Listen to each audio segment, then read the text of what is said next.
Look, the snow is falling, guys. Huh? I'm letting you. I'm saying to the fans, the snow is falling. Throw at you. Eh? No, you're not throwing the snow at me. Don't do that. I'll play the snowball. Good morning. What? I ain't playing no snowball fight.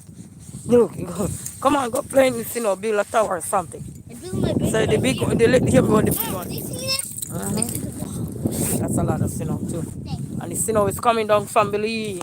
No, don't sit in your pants because you don't have on your your snow pants. Not cold because you sit on your jacket, but get up. So guys, we are having this snow. We're not out the hoods with snow yet. So good morning, family. Mama, guess what? Look, you need a mistake. So I don't miss my wall. Hey, Mom, look. Yeah. Look at Huh? Oh. So we in our parking lot, got the little one to school, run some errands and stuff. So lot of snow on the outside. Lots of snow. Lots of snow on the outside, guys. Get over here. Joking? You tried to throw snow at me. I gotta put my gloves on because it's cold now, because it's windy. You know when it's blowing. How are you?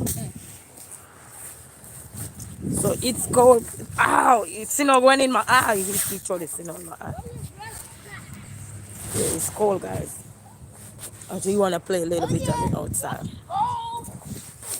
So good morning, family. Guys, it's too cold for me. We have on gloves. I don't got on the gloves. Good morning. How are you? Remember to like the video, share the video, subscribe. Thank you, guys. So this one he's school in the keep today, so he's on the outside. We're playing. This is what my niece will be loving. Oh my God! Wait. Trying to build a wall. Ooh. Okay, glad you are good. Thank you for stopping by, Honesty. Love. How is you? How is everybody? How is the family? Somebody watching you. Say hello. Listen, guys, it is so cold. It is so cold. Don't you like the cold? It's warm. I like the cold. I gotta get my gloves. Hold on, let me get my gloves. I gotta get my gloves, guys. You get your gloves. What? Yes, I have to get my gloves. Yes. Yes, hold on. So he didn't have no school today. Oh, everyone is doing good. Glad to know that. Good, good. Didn't have no school today. Huh? I just snuggled at your door. What's up, baby? I just snuggled at your door. Okay, you always throwing something. Uh-oh. Hey, please. I don't see the other honey. The other thing for this. I don't see the other thing. You playing out there. Alright, you finish play. I'm cold. He trying to throw the snow at the car. He loved it out there. And he had played one. He took him to my other son's school. He was there playing too. Look at him outside. He played in the snow. So how are you guys doing today, family? Guys, it's so cold. And then I am having on the wrong shoes. When I say the wrong shoes, the wrong shoes. I have on the wrong shoes. But I want to get me some gas because you know you don't want your car to be below E. Oh, we look alike. Oh, thank you so much. Thank you. Yeah, I just took him to my son's school and somebody saw him and said, "What? Oh, that's your biggest son?" I said, "Yeah." "Oh, he's a handsome fella." I said, "Yeah." But he said, "Mommy, can I play in the snow a little bit?" But since he homeschool, he don't really get much outdoors things to do like that. Because sometimes he don't want to get outside. So when he want to go play and be outside, I'm all for it. I am all for it. He outside, he have on his gloves, he enjoying the cold, and the snow is falling now. This morning I had to scrape the snow off my car. I'm like, wow. Yes, so we're not having a level playing field. I wish my nieces would be here. Oh my God, I know they would have loved enjoy the snow for the first time. Yes, every moment you get with a child of being loving outdoors, you better grab it because these technology now, they rather be on the technology. So when you get that moment and you hear your child say, "Mama, Can I go play this in? Oh, sure. Even if you don't have on your proper shoes, go out there and tough it out a little bit, just to give them that, wear it all so they can say, yes, thank God, I'm getting them back to the roots of playing, not just be on the gadgets. Well, one outside playing and the other one is at school. The little one told me this morning, Mama, I said, yes. I don't want to play in the snow because he saw his brother running and playing in the snow. And he said, Mama, I don't want to play in the snow. And I'm like, okay. Because it's cold and then it's snowing now. And then I went and get me some gas, and then one of my neighbor moving, so she asked me to drop her to the store. So I went and dropped her. And while I was there, I was close to, because the gas station I go to, can you believe they have no gas over 2-3 weeks now, they said. So yeah. Oh, they lives in the Bahamas. They lives in the Bahamas. I can't wait for them to come. So I had to join.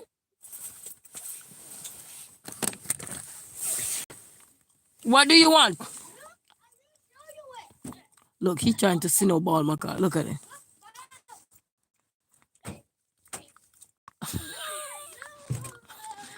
Ain't your hand cold? I don't know what build these kids' hand. When they playing in this, I'm wondering, they have on barely any, especially the gloves. Ain't you cold?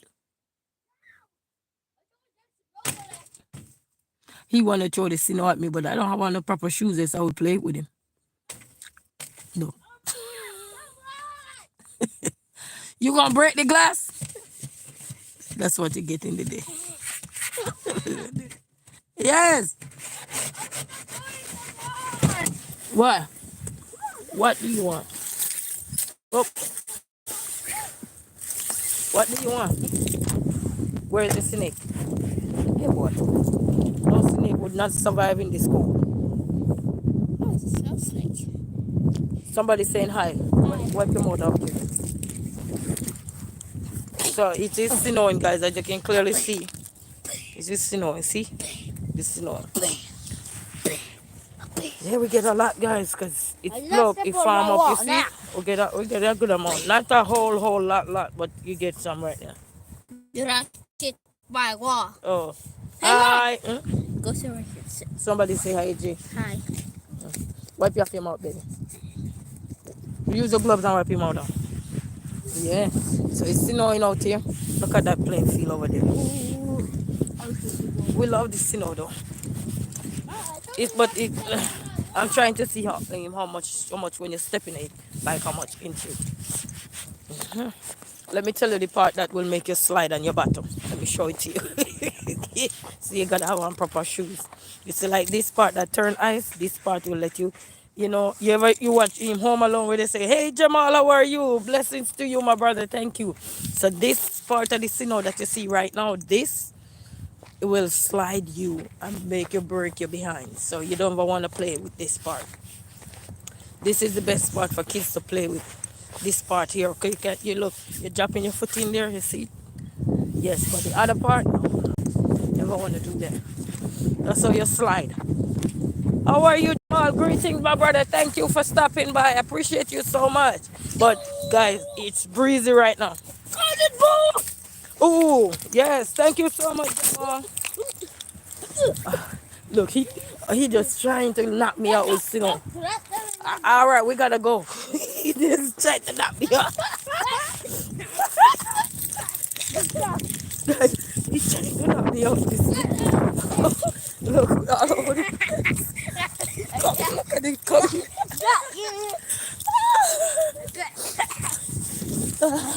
What do you do when your hands are cold? And your kids want to play in the snow and you're like, let's go. And they're not ready. It's like, yes. Oh, guys, I gotta run back in that car. Oh, it's not even funny. Run like it. Guys, it's not funny. I swear. Come. You wanna play? Look at my hand. I have my glove, but I don't know where the other one is. Yes. Thanks to everyone. Woo. Oh, I'm telling you. It's freezing. You know what? They said tomorrow gonna be freezing. They said tomorrow it's cold today, but they said tomorrow your girl gonna go to school today because his teacher is out sick. His teacher is sick, so I just gotta go back upstairs and get his look. When your hand is so cold, this is how they form. They can't straighten up because right now these are burning. My hands without gloves, they are burning. And anybody in the scene don't know what it is. So now you understand how quickly somebody can die who lives out in the cold or, get lost in the cold. Because frostbite, my hands are burning. The cushion on my fingers, they are burning. But when it start get windy, it breezy and everything, and the snow start falling, that's when it's cold. But if the snow is just falling and it's not windy, you're good. You will love it. But when it's windy, you ain't gonna love it, baby.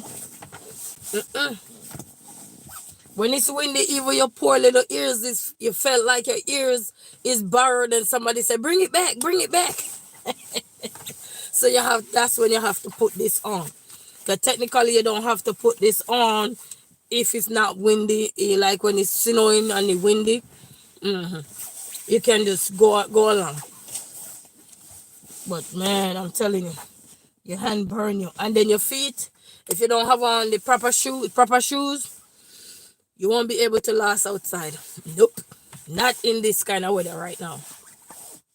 And the snow is coming down more and more. So not in this kind of weather, You see, the snow is coming down more and more. See there? You see blowing to the window? So it's coming down more and more. So you won't be able to stand the test of time. This one, it's no 30 out my window. But I'm telling you. Ooh.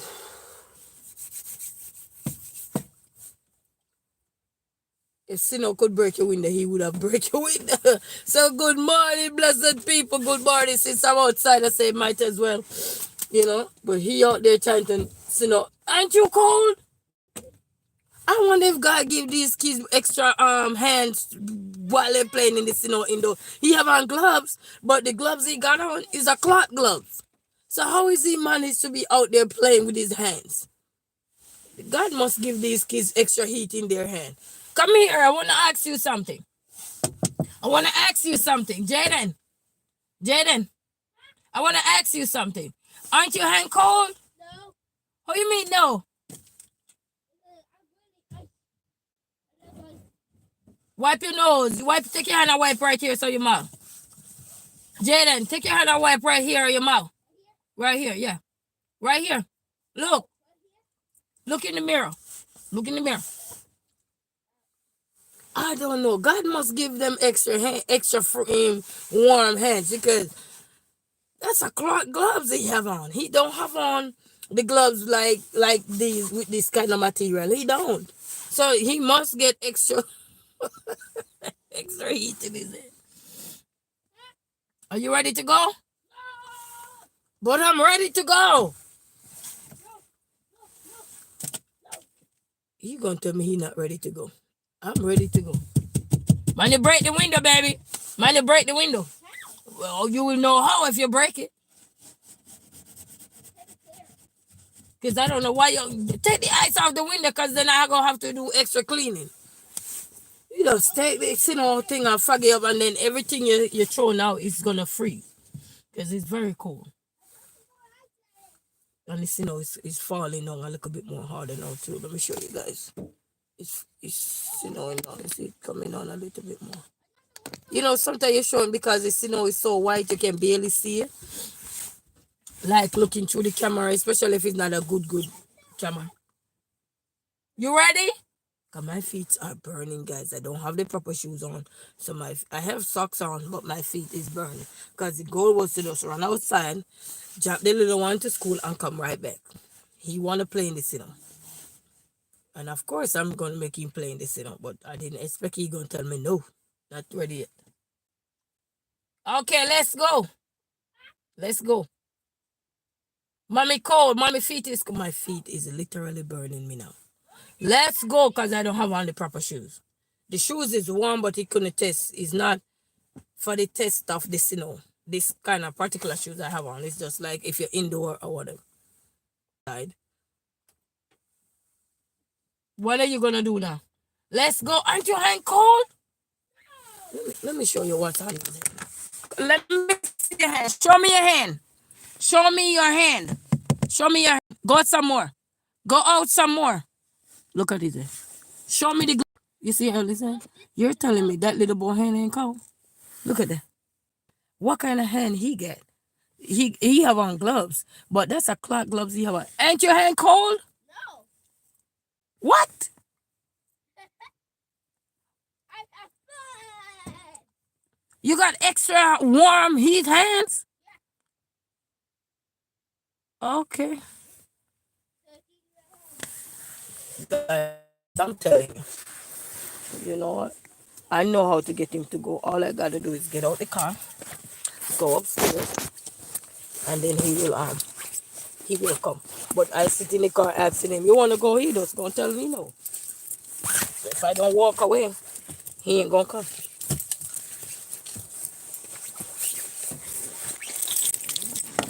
Come on. Oh, Jojo.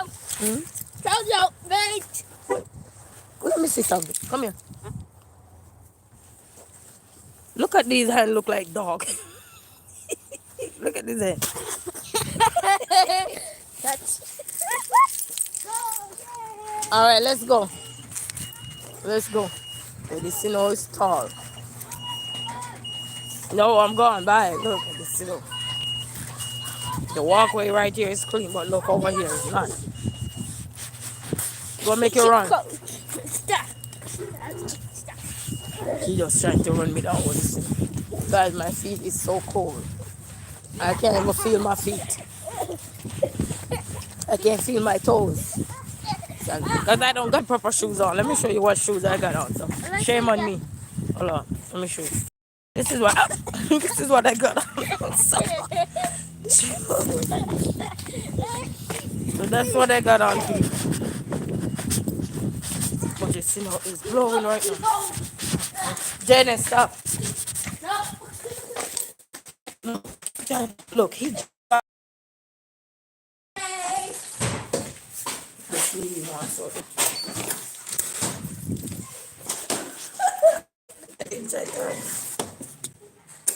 come on.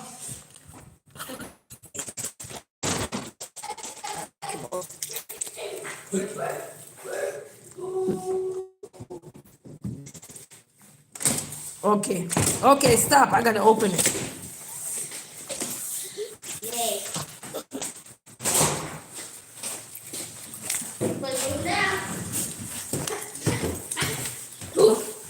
Okay, go now. Oh, we like to play. But you know what? I'll probably put on some clothes because he likes to and the snow is coming down, guys.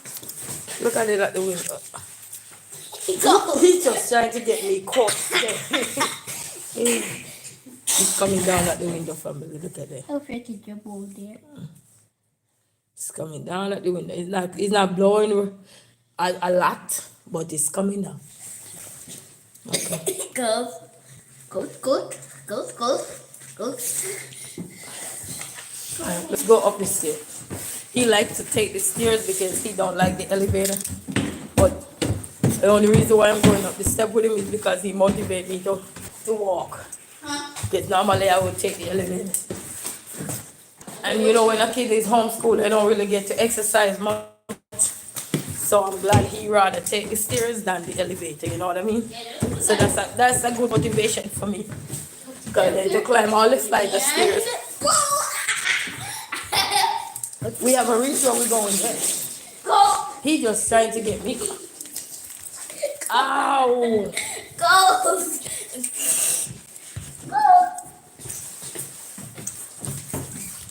I was gonna take him up on the other floor. Ice. Go.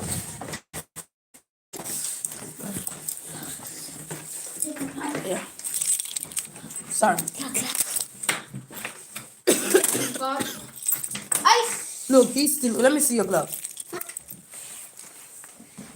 This is what the Sino do to his hand. You see? Yay. Sino form into ice.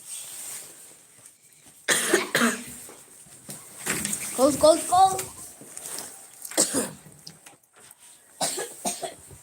I don't know what was that. Made me cough. Huh? I don't know what was that making me cough. That. I gotta go take my garbage out. Let's go take the garbage out.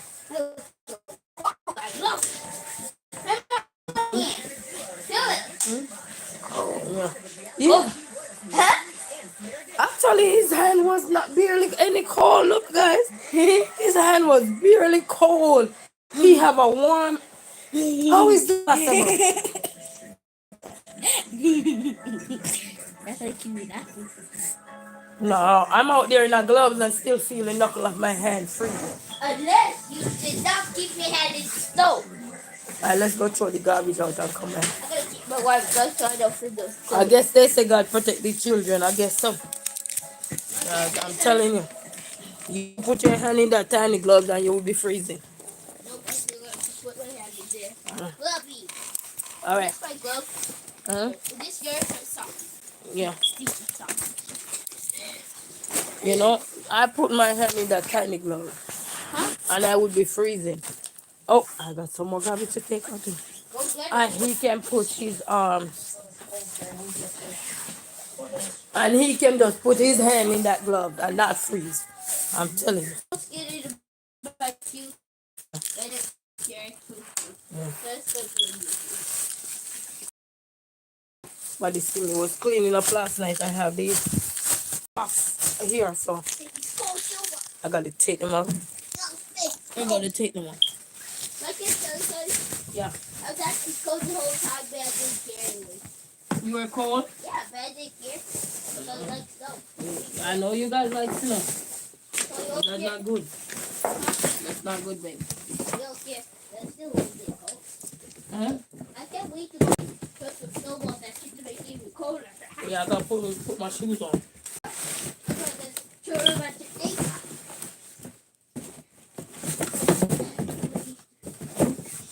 Yeah, these shoes are warmer. Huh? Would these shoes make me cold? No. Give me a leather shoes, warmer shoes. Oh, I know which. Give me one.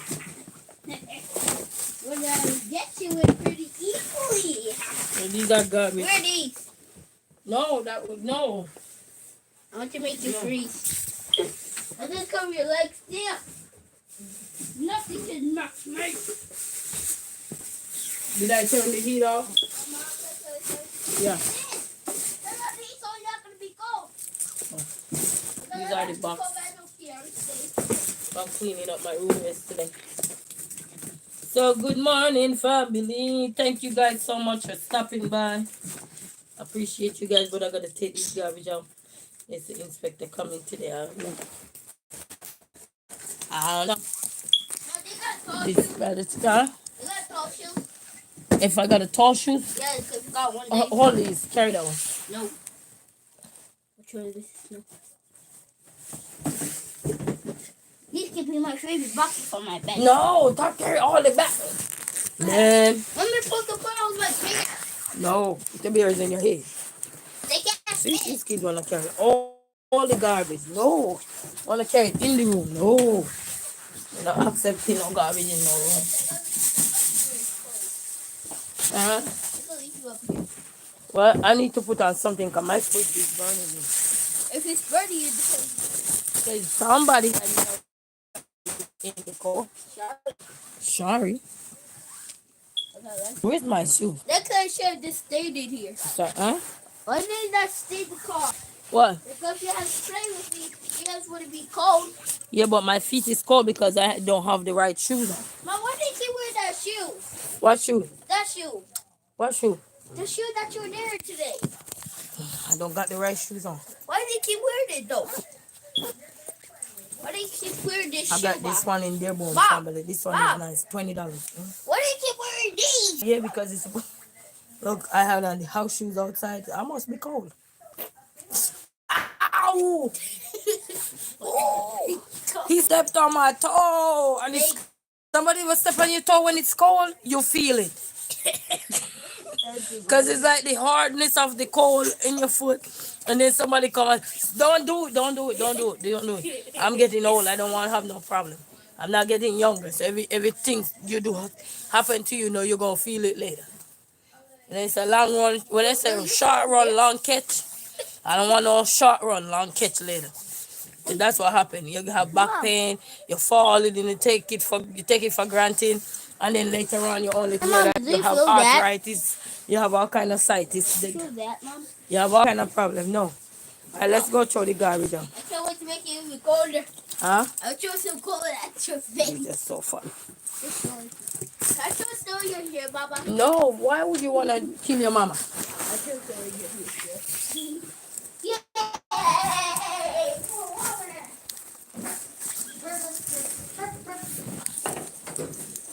We're going to throw the garbage.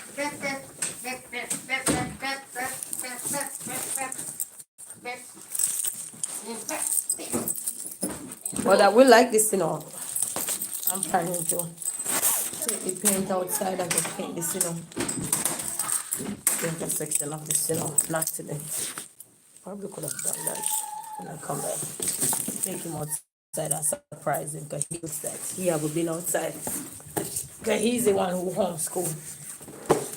So, I don't know what they spray in the hallway, but it's something just choking the neck out of you. Something. What is that? I'm not.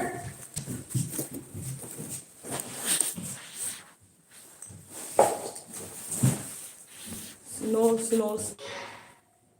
I might go in the elevator and then the elevator change.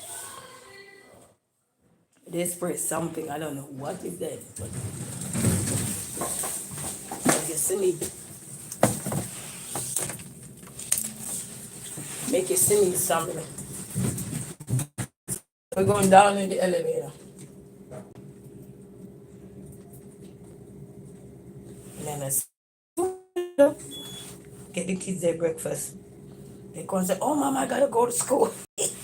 I said, but don't you woke up this morning to go to school? If I didn't get up, I wouldn't even get up. I said, and you guys went to bed early. Because I went and check on them last night and you. Sorry, hello. Come this way, baby. No.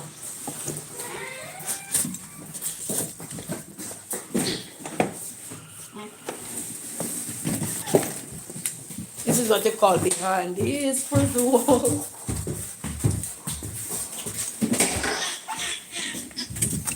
Yeah. Oh man, they have the garbage truck ever come for the garbage? Huh? Open that van there. You think the garbage truck? Open the van. How? Open that thing. Open it. Step into No, the the garbage. if the garbage was on the ground and they didn't come for it, really right there. So I guess they come this morning. Open Step in it. it. Slide it. You slide. Oh. That thing's empty. Who never threw garbage in there? They come this morning. You look like. Huh? They come this morning. What? Why not pick up these? They're left out. Yeah. What are you doing? Pick up these. Because we had put them there yesterday.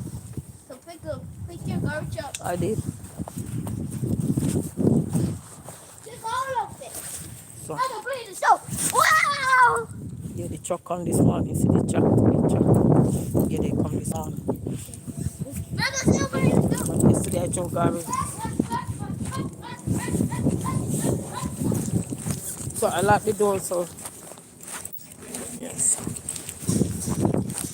So a lot of so windy.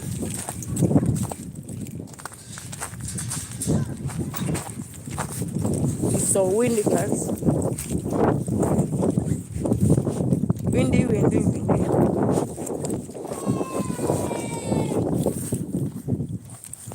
It is so windy. He went right back to playing. Yeah, then I don't want you to sit in the cold. You don't have no gloves on, right? got gloves on? Do not confuse my birds. What? Do not confuse my bitch. Get over here. Stop. Come here. I want to stay far away from here because that's how you slide. And go, Harry. Right. Like all of this here, that's how you slide because it's become ice. Don't throw anything in my shoes. Never do that. Let's go. You're going to be Harry. You know that Home Alone movie with it in my man, Kevin slide, he slip up the place. Hey, don't throw nothing in my shoes. I know what to do. I'm going to lock him out. I'm going to lock him outside. I'm going to lock him right out.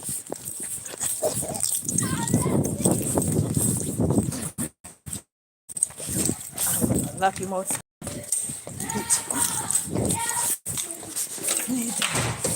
Lock him outside. Look at him. I lock him out. Look. Come here. Come on.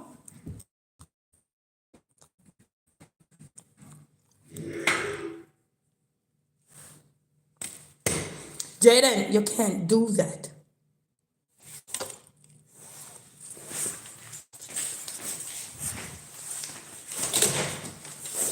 That walked the door already did.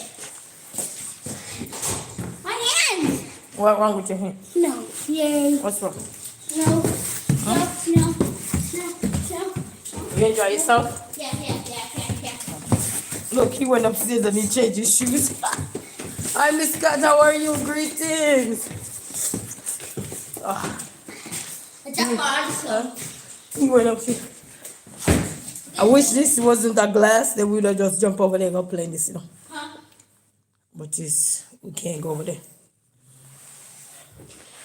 He's trying to beat me.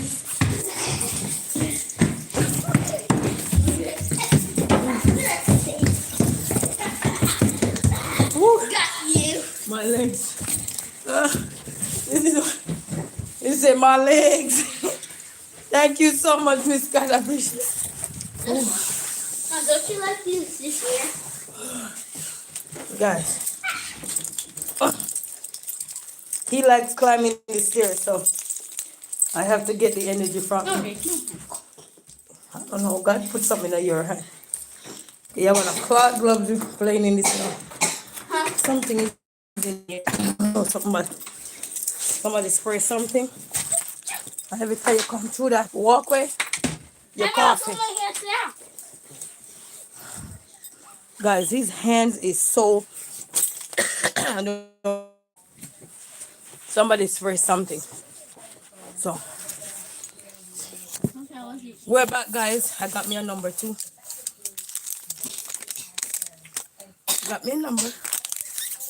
When I call it $50 box. Dollar box. So I get me a. Watch your videos, Mama. Watch your videos. Okay. You should go into Epic and go do your class. I gotta take this. Mom, is this your video? Huh? Is this your video? Yeah. Oh. Yes, family, we make. So that's a good thing with a long coat. And this one, I got it off Walmart. I think Walmart, I got this off $19. But the only thing, the shipping costs, so everything costs $40 and so. Yes, so I'm so happy for it. The only thing I don't like now is the button on this side because sometimes they pop open. And then, so that's the only thing I don't like with this one. I like that the fact that you can pop it open and everything, but then when you're driving, it pop open to the side. Yeah. But we're having a wonderful day. The one gone to school, thank God. I don't have to hear both of them out in my ears. Okay, thank you, Miss Cat. Thank you so much, guys. And please go over and support Miss Cat for me, please. And go watch the videos. You want some healthy lifestyle, vegan. You're going to try vegan. You're going vegan soon for 2025. Go check her channel out, guys. So you can get to see some of the vegan recipes she has. And go follow her. You know, so she can demonstrate show you guys how she do her vegan. is all into wellness and fitness. I haven't eaten my breakfast yet, but I'm gonna go get me some breakfast. Gonna get me my regular breakfast. I you won't even understand. So fancy that only a few hundred Girl Scouts have received this award. Ever. So it's a very rare award. I need to make me a wig. I haven't made me a wig in so long. Like a short wig. I need to make me one of those. So I clean my kitchen up, guys. I rearrange my table. So that's what I did. I don't know what's going on. My internet bad mind this morning. Hold on.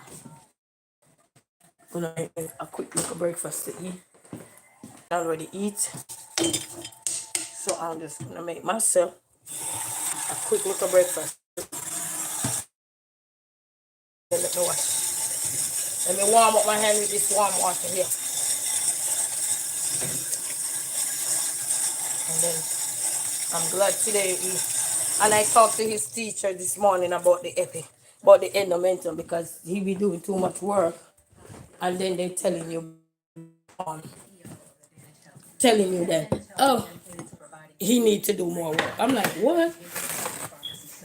And they thought you guys talk about you don't want them on the computer much. Look, the kids take knife and tear this out. Not the big one, the little one. You can't have knife, scissors or nothing around. He climb and he pull his chair up and get them. Or he use a pen.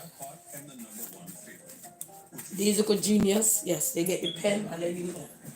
So I'm gonna get me my regular breakfast started. My regular breakfast, I haven't eaten breakfast this morning, guys, so I gotta get my breakfast in.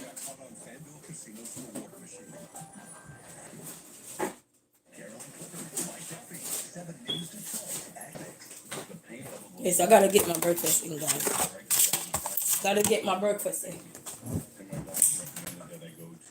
You know, sometimes you wanna start the day right.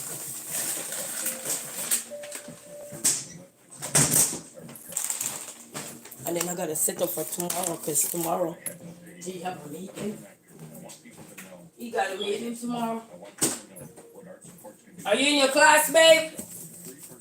Are you in class? Okay. So these are the yogurt plate that I bought. I think 6 of them come in there. So I'm just gonna just pop one. The kids don't eat this one, so I'm happy. They like the regular one. The regular or the fancy looking label ones. So what I do, I like to scoop I just scoop it out in our plate. You know. Trying to get my money's worth into a plate. That's crazy. I'm just messing with you. I like to scoop it out into a plate.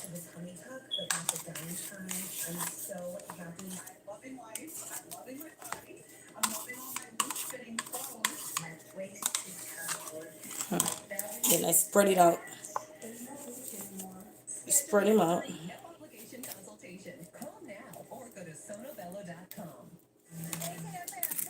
And you can go either or, whichever way you choose to go.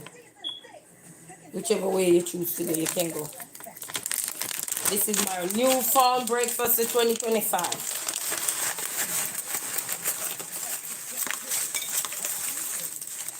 You put the desired amount you want.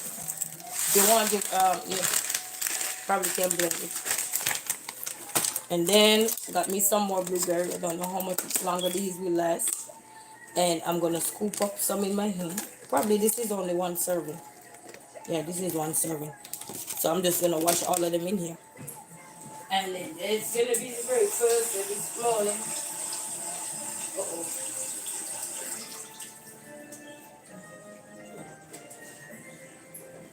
Going to Epic. Yeah. And you can put any other fruits you have on there and eat it. You create your breakfast this year. 2025, be creative with your breakfast.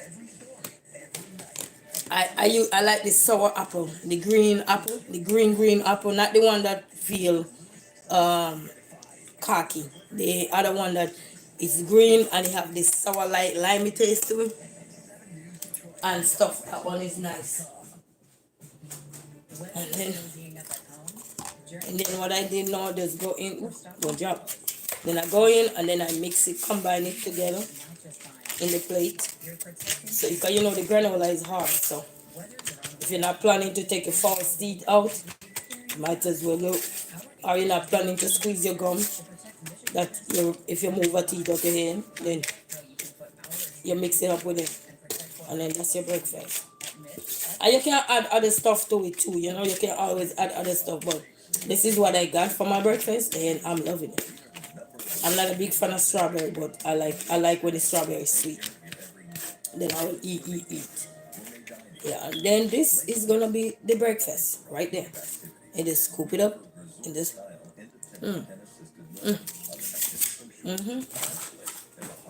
and voila.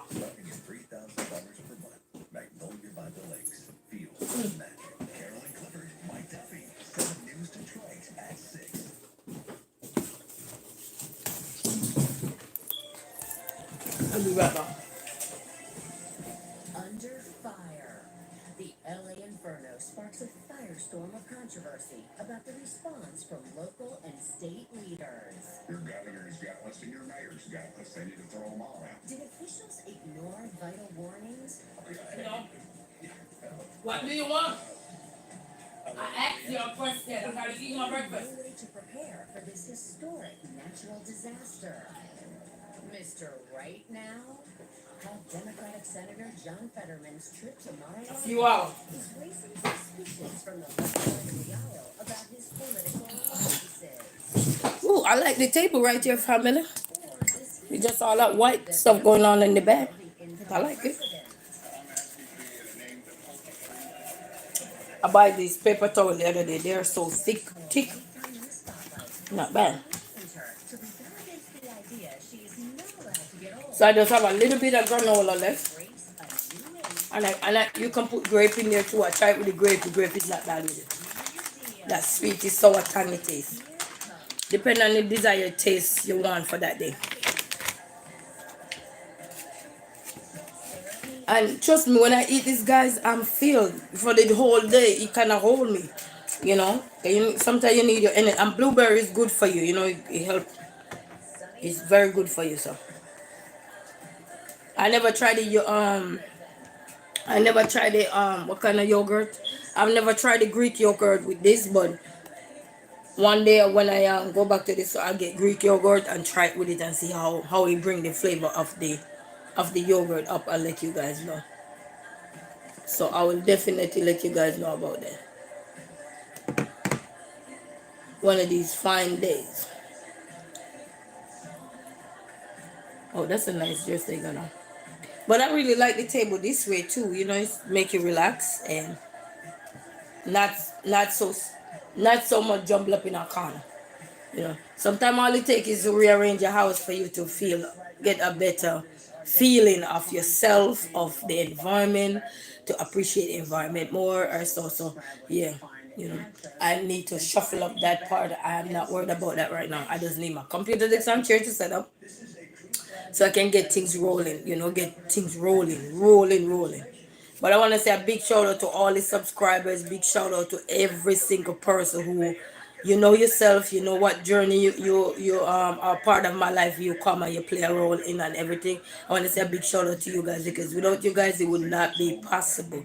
You know what I mean? I would still be here, but without you guys, the journey that I am on would not be possible. And I want to say a big thank you to you guys because, you know, one of the things I learned to appreciate in life is that every little step count.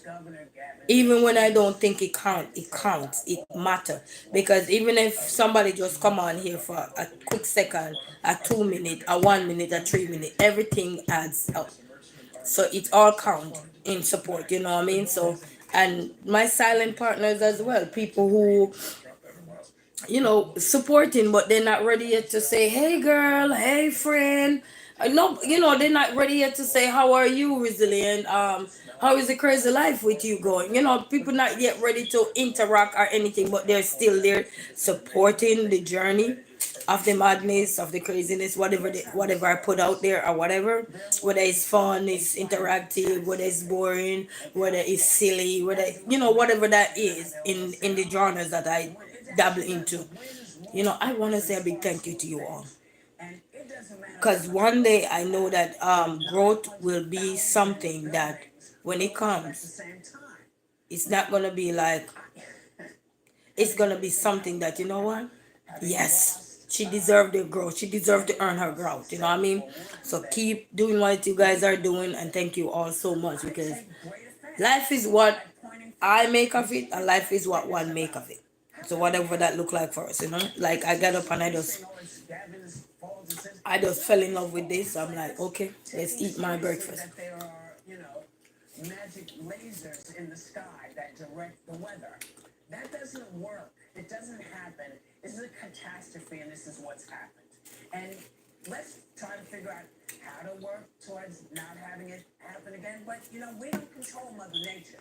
True. Mother Nature doesn't give a damn what True. we want. Mother Nature Hope is the does Mother what Nature she does. doesn't give a damn. In a way, this is Which what is true. happens. And California Mother is Nature. full of people. So far, And the death toll is going up in California, so my heart goes out to everybody. Why you still in your sweat? Go on Epic and do your reading. I am on Epic. And then go There's a on. crook on the ceiling. Okay, then go on week 18 and go do. I heard you, and I said go on. Hold on, the people. Let me go with it. Go.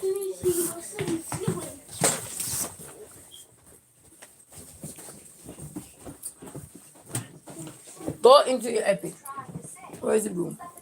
Let me see what you're talking about. Okay, go into your Epic. It's in that thing right there. It's hiding. Okay. In there. Okay. See, I think he broke in there. Yeah. Yeah, he's in there. Okay. Next time when he come down, you say hello.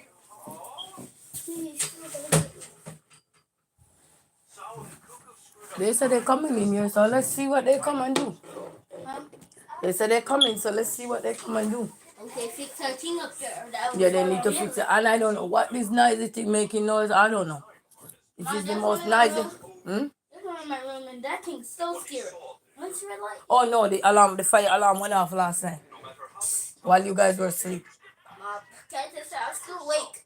I can hear that. Remember when you're done? Okay, week 17. Go into week 17, the Thursday. Do the Epic. That's one book. I didn't read one book.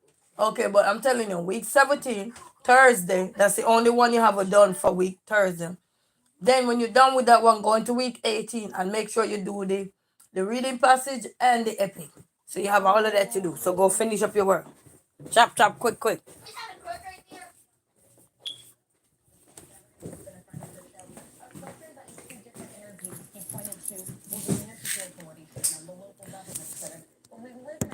Yeah. With the leader, the governor, the buck stops with the president, and I think that he needs to have those answers. I get that you don't in real time, but we need to know why fire hydrants didn't have water.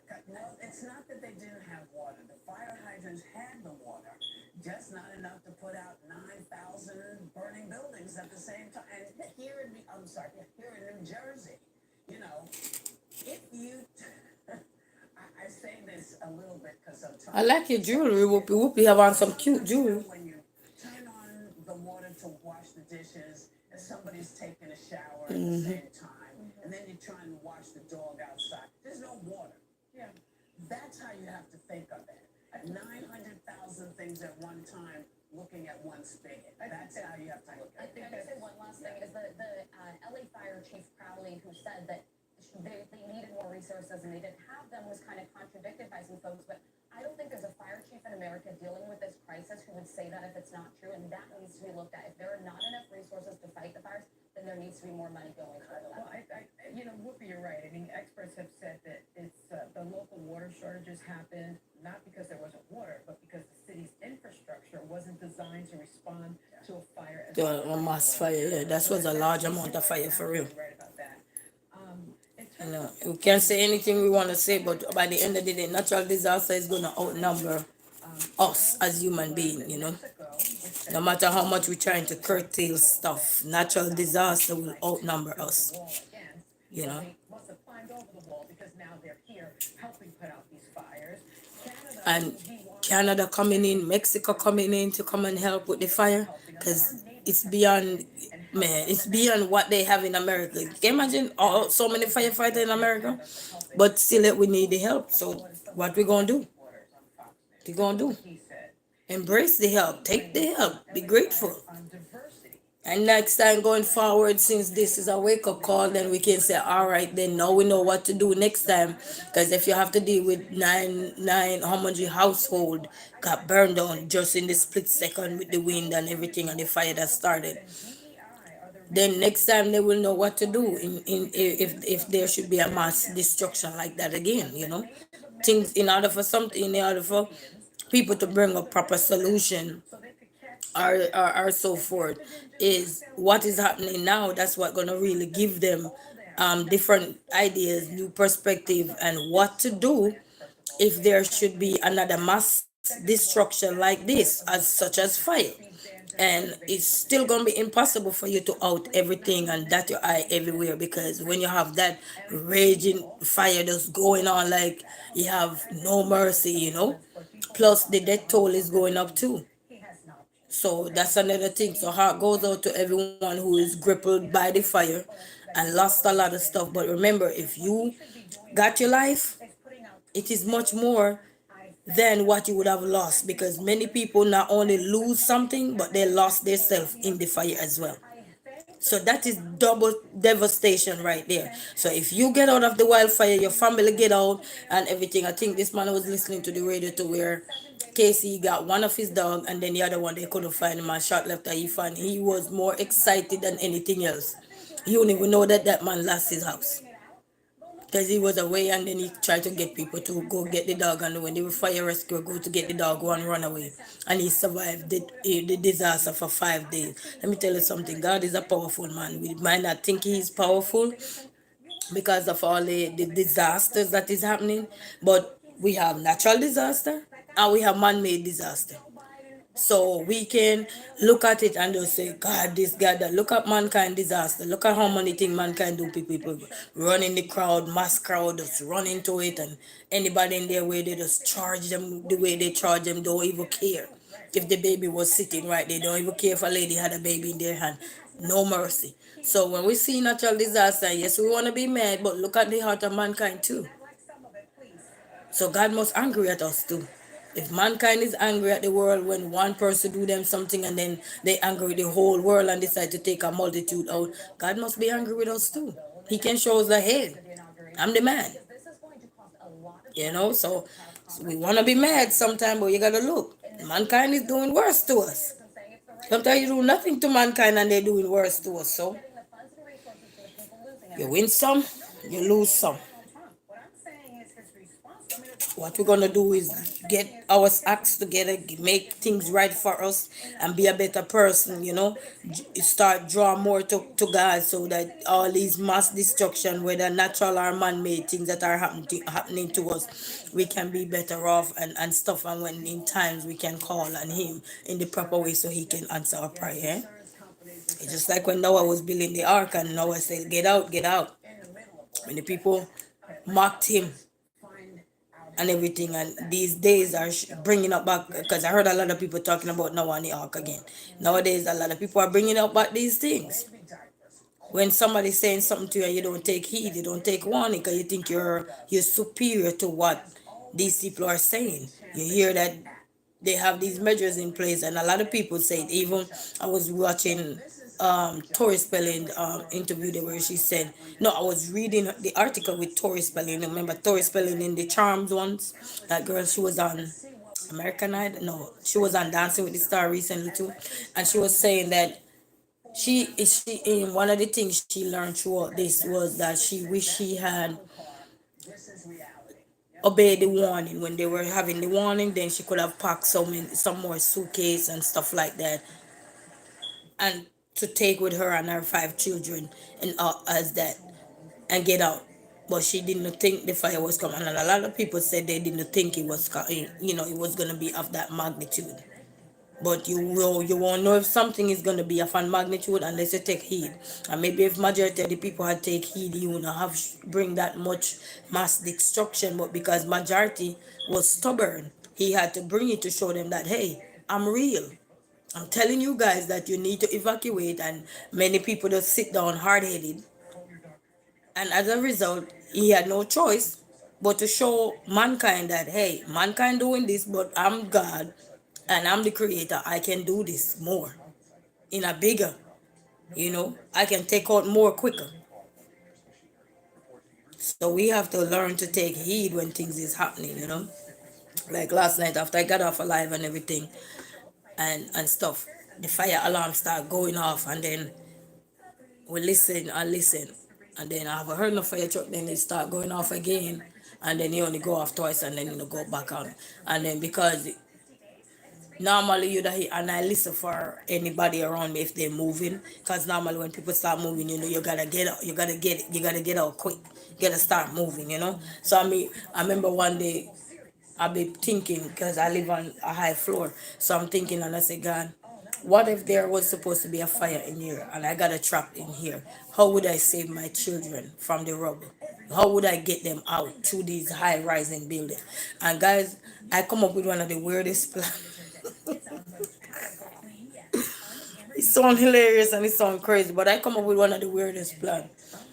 I was thinking of, those bags that you take to the laundromat. I come up with the idea of putting a bunch of clothes in there, like at the bottom to cushion them and everything. So put a bunch of clothes in there and pack it around the side. Put them in the middle, get a string and take the time and lower them down to the ground. So now I gotta get me, because when you live on a horizon building, you gotta think, what if something should happen? Even if you can get out, at least let your children get out. So that way, even if I have to drop them on the ground, the chances of them get a broken leg or so may be very slim if you compact the bag with, make good cushion, find things that can cushion the bag so you can lower them down. And that was what came to my mind, because I'm saying that when you live in a building, especially high-rise building, you gotta be constantly thinking. Even though they tell you there's an exit door, but think about all the people that's gonna run through that door, causing more damage than anything else. So sometimes I rather you have a broken leg and it can be fixed than you get lost in the fire. So I was just thinking about ideas, because when anything happened around you, whether man-made disaster or natural disaster, you start to think and you're saying, Lord, what if this should happen to me? How would I react? Or you don't know how would you react. That's number one. Because you're not in the situation, you don't know how you would react. But you still gotta process your thoughts to see what would you be able to do with what you have inside your house. So now I need to go to Home Depot and get me one of those rope, or so like a long rope or so to keep, just in case. Because when you live on the third bill, you gotta think. You gotta think, especially you have your little kids. Put them in one of those garbage bag or something with clothes, not the black garbage bag, but the other one. And pray to God that they can get down there, because the windows can open, so you can always rise the window up and lower them. You ever watch Harry? Home Alone. That's where I get that idea from too. In Home Alone, I be picturing it. I said, what could I do? And I was watching Home Alone and see how the guy get the paint and tighten the rope, and then he lower it down and just empty it in the so we got survival mood. Is when you're in a survival mood story, so you gotta think about these things. And when you have little ones that you gotta jump from a horizon, you gotta toss them or whatever, at least send them down in a little thing there, before the fire start or something. Because by the time you ready to get out, because like me, you see how many doors I have to use to come in here, because you have the fire door or something. So by the time the fire would get around, depending on which side the fire start, by the time it would get to me, you have 15 seconds when the doors are closed or so to can react quick and fast. You understand? You might not be able to take anything much, but at least you have 15 seconds to really move quickly as fast as you can and get the kids out the way. So even if the firefighters are outside and I'm upstairs and I can go to the elevator, I can take the stairs, at least I know I can lower my children down, because I will figure a way, and I need to get that rope, because I'm going to figure a way out. I'm telling you. Even if I had to left behind, I said, Jesus, take the wheel. I'm going to make sure I take the wheel first to put my kids to safety. And then whatever happened to me happened to me. I don't know. I'll just make sure I tell them, sons, I love you guys. Take care of yourself. Whatever. You never know. But you tell them ahead of time so they know. I mean, if they don't see you, they have one last memory in their head. Mama love me. Will always love you. As Whitney used to say, I will always love you. So yes. So we got to think. So that's one of the other idea I came up with, and the other one was so like if you have a mattress, you just drop it downstairs, and if you hope to God when they if you have to drop them down there, they can land on there. But if I'm gonna put my kids down there and to drop them on there, I'm gonna wrap so many clothes around them and get a belt or something. I have a lot of belts. I like belts, so I have a lot of belts and tie them with the belt with the all cushion. Get things to cushion them. That mean if they fall, they don't have those hard hit. So I get those cushion thing. You know what? I need to start being an inventor. Because thinking about that thing and you have to push kids outside if there's a natural disaster or something. Maybe we need to start think about how can we build something to, like a suit so when they drop on the ground it just bounce them. And they might get a little hurt but nothing major. You know, and then they have their helmet. I need to get me some better helmet for them too, so that can wrap their head down in that and come up with a plan so that if any little thing, we can fight that. At least save our children, even if when they say our AZ can't get through the window, the kids can't get through. So even if I have to run through the burning fire myself, we will. You know, and water is the other thing. Keep water in your house. Sometimes you have some big bottles and it's not gonna be enough to out the fire, but it might be enough for you to get out the pathway you need to clear, so you can go. Heat coming and everything, so you already know that, so yes. So I'm gonna start look into these things because you never know. So I need the rope. I have garbage bag, I have a bunch of clothes. You never know. You never know. So I want to be, make sure those things are in place. But I was thinking just now that maybe instead of getting clothes to cushion the kids with a belt or so, maybe I could get something built like how they have those vests, but instead of a vest, it's something like a protective gears from you know from here go down to their knee, at least to their knee and stuff, and then wrap something around their ankle, get the ankle thing to protect their ankle as well. So that means if they, depending on how they land, 'cause, some kids are scared and some, but I think like how these things are happening, I think people should start have tough discussions with your children, just in case if something to happen. This is what mommy or daddy might be doing, or sometimes kids are big enough and you left them at home by themselves, like the bigger children. Also have a plan for those children. I am coming. Why he's not in Washington. And stop yelling. Objection to that. But Have a plan to put in place for those children as well that will be left home. Because to be honest, when you're home by yourself sometimes and disaster struck, you start to get panicky. You start to get worried. You're freaking out. You don't know what to do. are unique to China, Jaden, and that's what Jaden, you want to do your work? he's talking about it because he wants money. He wants money. He wants. You want to be able to have a plan in place I would caution everyone. to so that if you're not home and you're away but your adult children, like meaning that they're in there maybe say 15, 16 in the house, and something a natural disaster should happen, at least you have something where you can tell them, baby, and make sure keep in their room or something just in case if they're in their room. Don't have it in a basement or anything, because fire can start into a basement. Have it close by at all times, so that if natural disaster or anything should happen and they have to jump through the window or go through the door or something, they have something to protect them.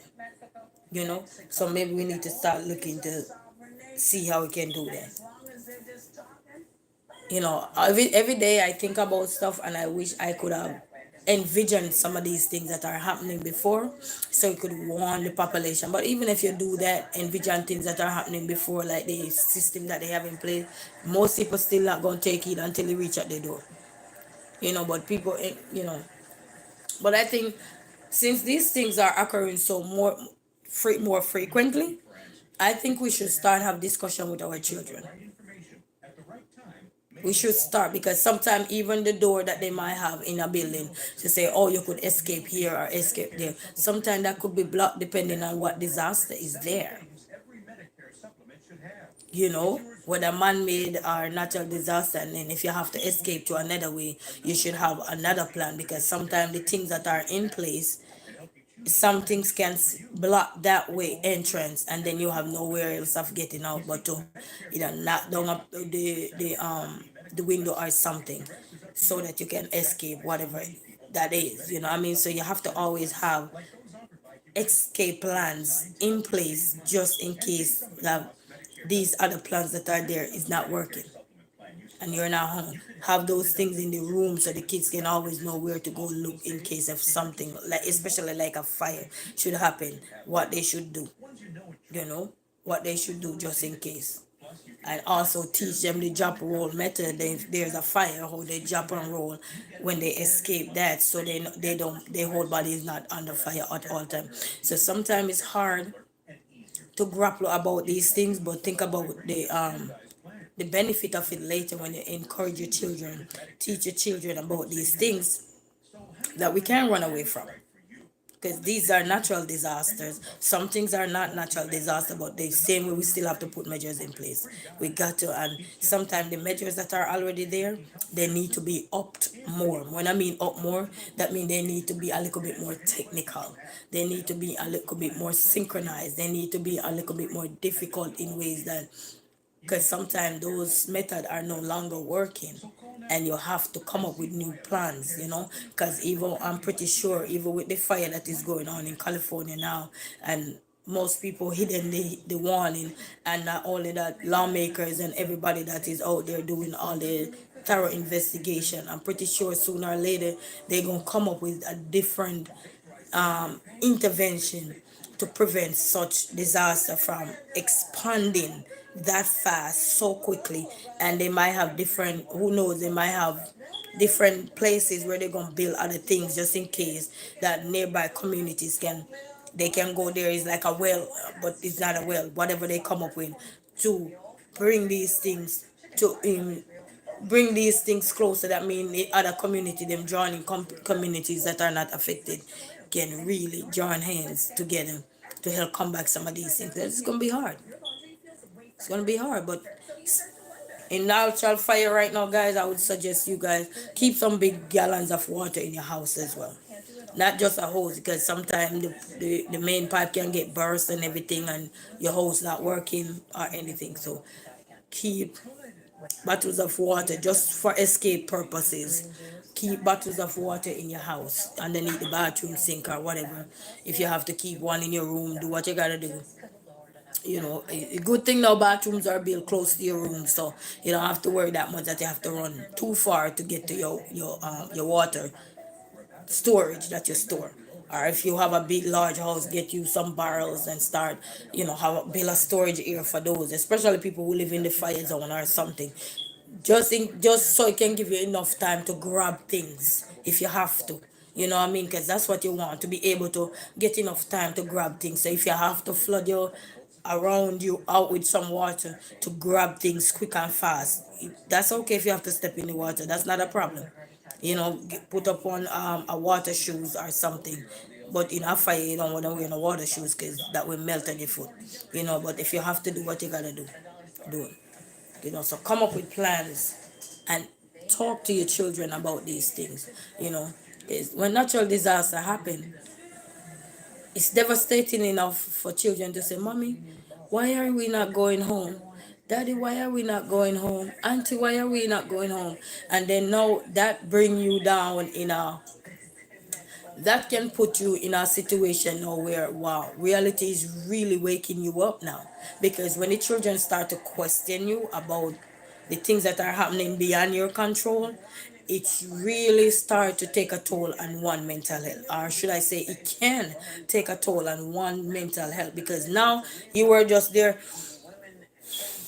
inhale and exhale comfortably. When I mean comfortable, because you didn't want your children to really understand the magnitude of what is going on. Mommy can't go back home, daddy can't go back home, we lost everything. We lost a nice good playroom. We lost all of this. It is so hard. But in reality, we have to start to talk to the children. Just get down to their level and start talk to the children. Greetings, Miss Sinapback Trishana. Talk to your children, because I said it before. I said many times we're hiding stuff from our children, and sooner or later they're gonna figure it out. Don't wait for them to figure it out. Start having these discussions, because that prepare them too. That prepare them to be mentally strong, to be able to focus better, help them to also not go into deep depression. They might be in depression mode, but they won't be in there for long, because you already give them the information. So now they're processing that, and so when the disaster struck or the disaster happened or should happen, then these kids know the mood, that information that you had given to them, and then you didn't see. I think Jamal already left, I'm not sure. Then that mode that they were in, that information that had given to them, and it was stored somewhere, that information is going to come up when a situation like that should happen. And then right then the kids will remember, oh, mommy had told me to do this. Mommy said I could do that. Or daddy said that. My auntie said that. My uncle said that. My cousin said that. Okay, you dial 911, you call this. You know what I mean? So you give them measures and everything. So gone were the days where we say we hit things some children because they're too young to learn, trust me. And especially if you live alone. You never know what's going to happen to you either. If there's not another adult in the house, you have to prepare your children. You have to. I'm not sure if everybody is still here, Miss Sinapback Trishana, but greetings, Auntie, welcome. But you have to start roll the dice and educate the children on these things. Don't be afraid. It's tough. You're gonna have tough discussion. Well, get your bottle of water, get whatever you need to get that child comfortable and everything. Start off with a friendly conversation. Start off with just having a little chit chat, and then you start, even playing a little game or something. Find something that can relate to what you're gonna dive deep into, so that children can understand the nature of what you're trying to get them to understand. And then you'll be surprised that children have their own perspective, but it's just for us as adults to help to shape that, and for them to bring that out in where we call it in out of their existing schema, because children have knowledge that is already stored. They might not know that it is already stored, but they have information that is stored, and only way for that bit of information to come to the light or come to the forefront is for adults to have a conversation. You're not having a conversation with the children. They're not aware of what to do if something should happen. Sometimes you might be at work when things are happening. You could be out and about, and the kids are home. And I mean the kids that have AIDS that can be home by themselves. Now they don't have no ammunition because you did not prep them. Same way you do meal prep, you gotta prep your children. Yes, everybody talk about meal prep, but you gotta prep your children if something should happen. And I was listening to the TV once where when they had those mass shooting and everything, where they were saying that, you know what, these are some difficult conversations that we need to have with our children. It's gonna be breathtaking and everything. It's gonna be somewhat rocky, but it's good to start have these conversations with your children. Prep your children. Same way you prep meal, you gotta prep your children. We're prepping, so that means if something should happen, same way you could go in the fridge and grab a meal that is already prepped, and just maybe 2 3 minutes, and you're done with that meal in prep, because they already prep. So within 2 3 minutes, that meal is ready to eat. You know what I mean? Same way you need to prep your children. That means if there should be a natural disaster or anything, 2 3 minutes, that child will know exactly what to do. Some of them will panic, but that is natural. That's the human race. We ain't built the same way. But at least they will have something to keep them grounded, and that's the preparation that you had put them through. The things that you had put them through to cope if there is something. It's like we watch a lot of movies, and you would think that even though they say these are fiction, they're not real. But then when you look, like recently, I think I watched this movie. Was it The Rookie or something?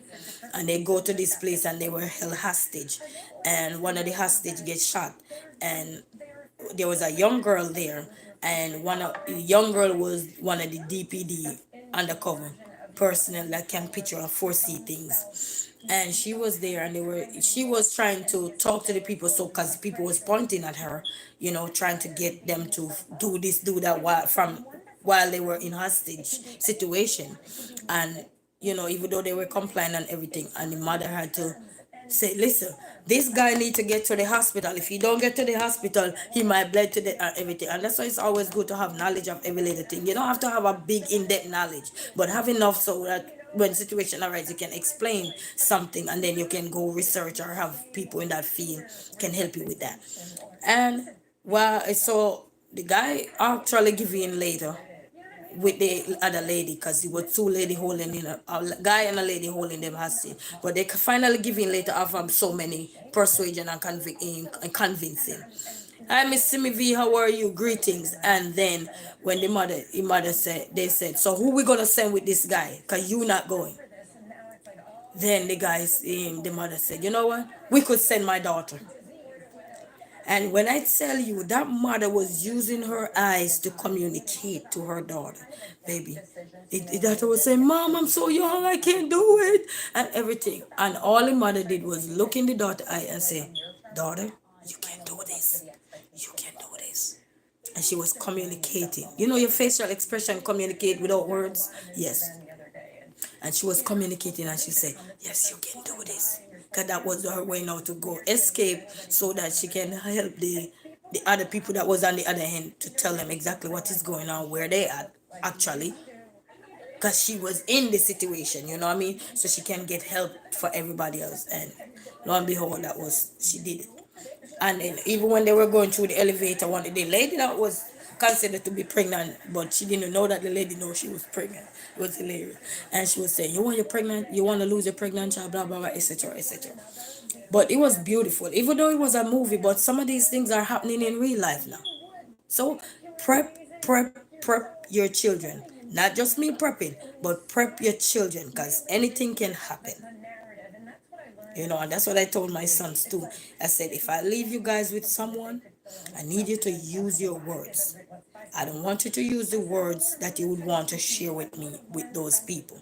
If you are in a uncomfortable situation, I want you to be able to know, identify these things, and I point them out to them, so they will know that this is inappropriate, this is inappropriate, this is not acceptable, that is not acceptable. Because if we don't do that, we are setting our children up for not being confused as to why my mother would leave me with such a monster. Mind you, you don't know that person is a monster. In the beginning, you would not know. So if your child don't come back and say this person is horrible or that person you're not gonna know who's a monster.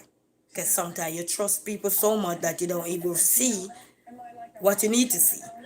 You know what I mean? So, but through the lens of your children, if you prep them, then they can come back and say, Mom, somebody touched me with the cup. Mom, somebody knocked me up my head with the cup. And then you can say, you can start to have dialogue with your children and stuff like that. So, do your meal prepping with your children, having a hard conversation with your children. Now is not the time for you to be hidden things on your children, because then something happened to you, your children cannot grab. They still living in doubt and still have that why, and we all know what kids are thinking. Why? That why question will never go away, because they didn't get the closure they need. They didn't understand why this was happening. And as much as sometimes we're not perfect in situations, but we still have to prepare them when we can, and give them those codes and everything for everything. So now make meal prepping be the prepping for your children. Cut that thing out about, oh, they're too young. Most times, the children that are coming out and standing up for themselves is because they were prepped from early, and they remember those things, and they said, you know what, why should I still live in fear? Whether you as a parents do it, schools help encourage children to be speaking up, stand up. So prep your children. Even if you feeling sick or you gotta go to the hospital, let your children know that, hey, I have XYZ here. If anything should ever happen, grab this first. Let your children know those things. Grab this first. And you tell them what they're grabbing. And you tell them, don't give it to no one. You keep it. You grab this first. I say the only person should you ever give that to is if there is a law enforcement officer in there and they need to know what's in that bag. Then you can give it to them. Other than that, no one else. So you gotta prep your children. We're scared about prepping our children, but we're not scared about prepping the meal. So prep your children. Same way you prep meal, and you realize I'm just using that as a better scenario too. Same way you prep the meal, and you realize tomorrow is easier for you to get your day by better. Same way it will be easier for the children to get their days by better. Just look at it from a standpoint of the children's eyes. If I prep my children, I know they would have been better. And teach them how to send fear. You've been fear of your life. If you've been in a situation where you've been fear of your life and you could send fear, share those kind of tips that you have learned, that you gained while you were in those situations. That mean if any little thing, you and your children don't go down. If you have to go, your children can escape. Use your facial expression too, and let the children know that when you do this or when you do this, they know what time is it. Use these things so the children can understand. Gone were the days when you do this too much in front of everybody and they understand that. They know what's coming next. But start to have some facial expression so they know.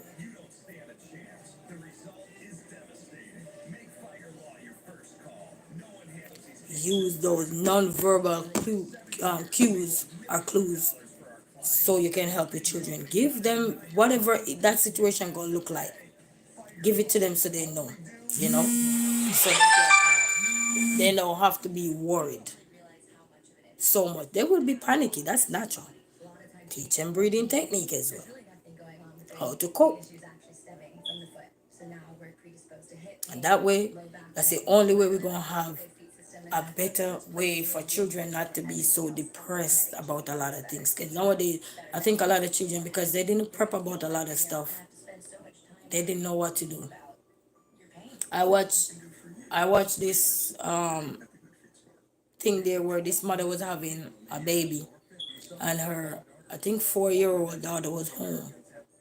The husband was at work, and because that mother had prepped that child for in case she was about to have a baby, if something was supposed to happen and daddy ain't home, what she could have done to help her and everything. And that little girl followed the plan, followed that plan that mother had implemented for her and him and her. And she followed it to the T. They had honored that young child. So even though we're looking at, oh, they're too young, cut that out. You don't know when nothing gonna happen. I've heard so many stories of children say, oh, my dad died when I was 2, my mom died when I was 5, my mom died at this early age. Can you imagine if those parents had prepped their children? They would still have that memory in their head. Like before my aunt died, the last conversation I had was, she said, I'm so happy your mom was able to come and visit me. And a week later she passed. What memory left in my head of her? The last conversation I had with her.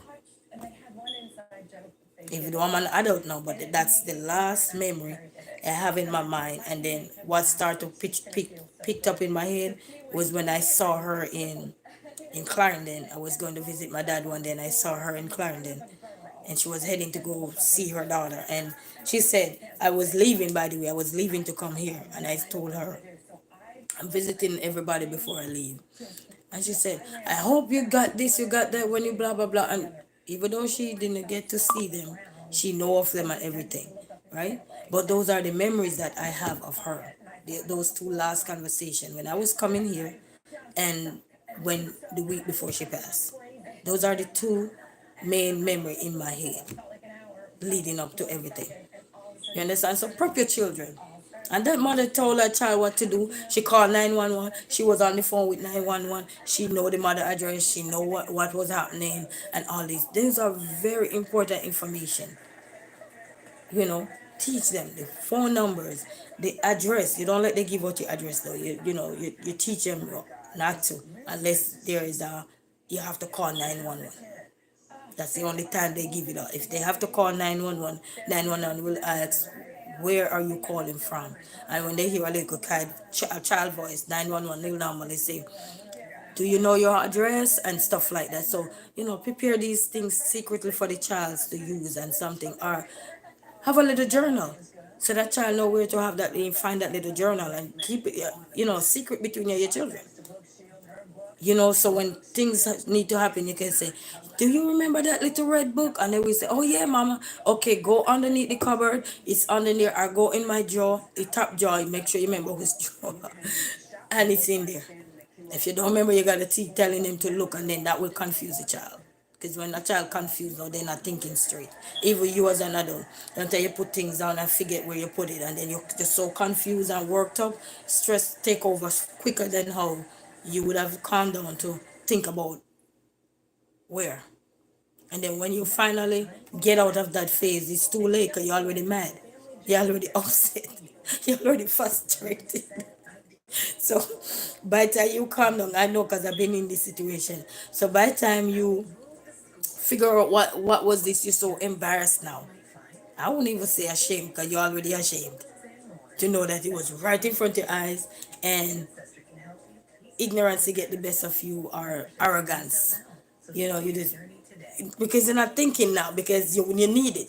It's like you have something and they say, oh, they need this right now, and that's when you never find anything. And that's why it's good to communicate with the children. Like the other day, I was trying to look for the wipes. I said, I know I have the wipe, but I don't know where I put it. And I called my son and said, Jay, do you remember seeing my wipes? And he said, Ma, it probably be in somewhere there, whatever. And then he said, Mom, it's behind the back of the door. Because he has seen me put it there. He has seen me use it from. So, so prepare your children, guys. Not just me prepping, but prep your children for anything.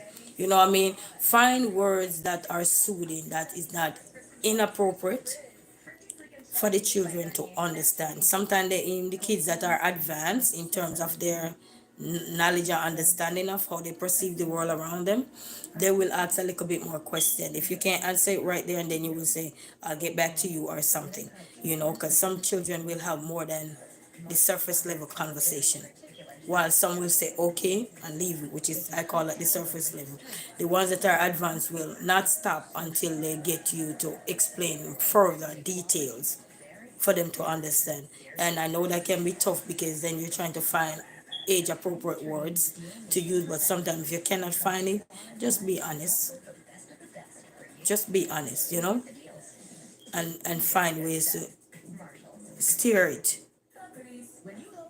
with a word, even if the word don't fit the context in which you're speaking. Just find something. As a matter of fact, I notice that when you start to talk to your children, you'll be surprised the words that are coming from your mouth, especially when you're having a proper conversation. I'm not talking when you're mad and whatever and just want to throw darts out there at the child. When you're having a decent conversation with your children, you don't literally have to worry about anything. Oh, thank you. That's the yogurt with the berries and the granola. My everyday meal now. Thank you so much. Yes, thank you so much, Miss Scott. How are you doing? So have conversation with your children. Have dialogue. Things are gonna happen in life. You know, have dialogue about and even some of the toughest things that you're scared about life. Have those dialogue with your children. Gone were the days. Yeah, we ain't living in back in the days. Back in the days is over. Have conversation with your children. Some of them gonna be tough, but have those conversation. You know what I mean? Life is rough alone, but if you have those conversation, they can help. They can help. Even a dog know how to communicate. I told you I was adopted, and the lady was sick. We went to her son to go do some farming, and the lady got sick, and we didn't know, because at the time, how phone go. Well, where I grew up, phone was not so prevalent, or we didn't have the privilege to have phone. So you left home all day, and You just pray to get back home safe and sound, and everybody who you left home is safe. And it's the dog let us know that she was sick. The dog, because we came normally with a call down by the house and we said, Mommy not answering. That's not like Mommy. I called her mom. I said, that's not like Mommy. Why am I calling her? We said, Mom, Mom. She not answering. We were so loud. I'm still loud. And she was answering. And then we had the dog Blackmouth, and he came up on the, when he heard our voice, the dog know our voice, he came up on up on the street there, and he was just wagging his tail and looking down and barking. And we were saying, why is he barking? And then we kept calling Mom, Mom, and Mom would not answer. First time, and I said, I turned to the lady's son, and I said, no, no, no, no, no, no. Something got to be wrong. That's not like Mommy. Normally, Mommy would say, ooh, ooh. Or she said, oi, oi, I'm coming. That means she's trying to open the door. We're not hearing none of that. So I automatically said, something is wrong. That's not like Mommy. My instinct just tripping, and I was a kid then too. My instinct just said, And guys, at that time we like to run. I was a runner then. Man, we running through the gravel. I don't know how I don't have no much bruises. I don't know how I don't have that much scar on me. I swear. I mean, one of these days when I can travel back to Jamaica, I will definitely show you guys. I'll take you that part. I hope they still have that part there. And I'll definitely take you there to show you where we used to have to go through and part the grass and walk. I should be able to swim, but I guess on dry land, eh? On dry land. I'm telling you, man, it's crazy. It's just crazy. So prep your children. Just even the dog was prepped. He come and he told us. And then I run down at the house and they say, you're quicker, so you go. I run down at that house, and when I go down there, I even start crying. I said, Mom, Mom, are you? And then I was able to call him and say, guys, you gotta close the car and come. And then everybody came down. Everybody came down, and we had to take Mom to the hospital. The hospital was not close either. We had to drive like probably about an hour or so to get to Mandeville. We still at the time it was Manchester, but it was I think North Manchester side or something like that. Which one? I don't even remember if it was North or South. I think South. Is it South or West? I don't know. I don't even remember. I swear I don't remember. But in one of those things, and we had to drove for so long to take her to the hospital because we have clinics, but the clinics were closed at that time of the night. So we have to drive her to Manu. So it just goes to show she's still alive. It just goes to show that we have to prep, you know. Even the dog know what time is it when they partner when a dog friend is sick, even the dog know what time is it. When you see a dog start get extra super duper barky, waggling his tail, looking down or something, you better start follow that dog pattern because something is wrong. Something is wrong. Because you know a dog, if you've been around a dog a while, you know a dog, especially a dog that is trained to know, detect things or whatever. Even if you didn't train the dog been around it for a while, the dog know your pattern. The dog know when something is wrong. Same thing with children, they can scent very good too, you know. Even though that's a dog that almost take off one of my cousin head. That's a dog, but he was good, you know. Yes, but prep, guys. Prep. Let prepping be your friend. Huh? Don't just meal prep your kids. Cut out that foolishness about this is that. There's ways to reduce things. The same way you go out sometime and you say, what am I gonna get the child to eat? Or whatever. And you start to think on spot, what are you going to get the child to eat? Same way you can think on spot. How am I going to say this to the child? Start to think. You know, if you realize that today you want to have the conversation or tomorrow, start to think. If you're one of those persons who like to journal, start to jot things down. Make things down to say, okay, I'm going to talk to my child about little change I might have for them just in case if something should happen. I'm going to talk about if there should be a natural disaster. I'm going to talk about if there should be something. How do you do? I don't want you to scream or whatever. How do you do? You know, find ways. Because things are happening and we're not getting away from it. So we might as well tackle it with the fear and pray. You know, they say fear not. So we don't need to fear. We need to tackle things. And it begin with we talking about the tough decision have tough discussions with your children, because it's tough. Because when things happen like this, and you have children, children are involved. You know, especially when they're so young, they don't understand. They don't understand what is at stake. They don't understand that, oh, mommy is about to get thrown out. They don't understand that, oh, mommy lost her job. They don't understand that, oh, mommy not coming back. They don't understand none of that. But if you start to have discussion with them and so forth early on in life about anything, even if you're sick and you're going through it, you'll be surprised that God heal those children, because you are so prayerful. You pray with those children even on your dying bed. You know, you pray with your young children, and God will probably give you a longer life, you know, just by being honest with your children about things. Give you a little longer life than anticipated, so that you can be there to see how smart those children come to. You know, you might be can't move around, but they will be there for you, you know. I recently watched a story online where this young guy, his mom was one of the principal for one of those high school in Kingston, Jamaica, and he migrated to America here to pursue, I think, law. And he was the only child for his mother. And his mom taught him so much that when his mom got sick, I think the mom was a single parent too. And when his mom got sick, he gave up everything to go back home to take care of his mom. And I was watching the funeral online. I forgot the name of it. I could have let you guys go. And just to hear how that young man, he was like 20 something, just to hear he's so well spoken, and remember the little things of his mom, and how his mom always take care of this and take care of that. And I'm like, wow, wow. That's a prep. That's what you call a prep there. You see. Because you're not going to know when you prep the child, you're not going to know if it's a prep until you see the child start using what you have shown them, what you have taught them. You know, all children need is guide. They need our guidance. And when we're mad, tell it to them. Let them know, so they don't have to be in our way constantly to get hurt.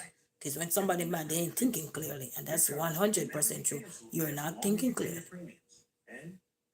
So that way they can give you time to breathe. Like when I'm upset or so and I'm mad, my son would say to me, oh yes, that's so true. When I'm getting mad, because I used to get mad and not express my feelings to my children, because you know, back in the days we were raised on this method, but children should be seen and not be heard. That's crap. Cut that out. Crap. And if you grew up in the olden days and heard children should be seen and not be heard, you're one of those parents who will have that approach. And if you don't find a way to get out of it, you're gonna still have that approach. You know, but when you're fighting to get all those approach out that were not so healthy, you realize that you are on a better part with your children. Are you gonna be 100% loving every day? No. But at least you're working to get there, because there's no perfect silver lining. But working on growth, you will get there. Growth don't happen overnight. Growth is something that you constantly gotta work on to improve, not just you, but also the well-being of your children.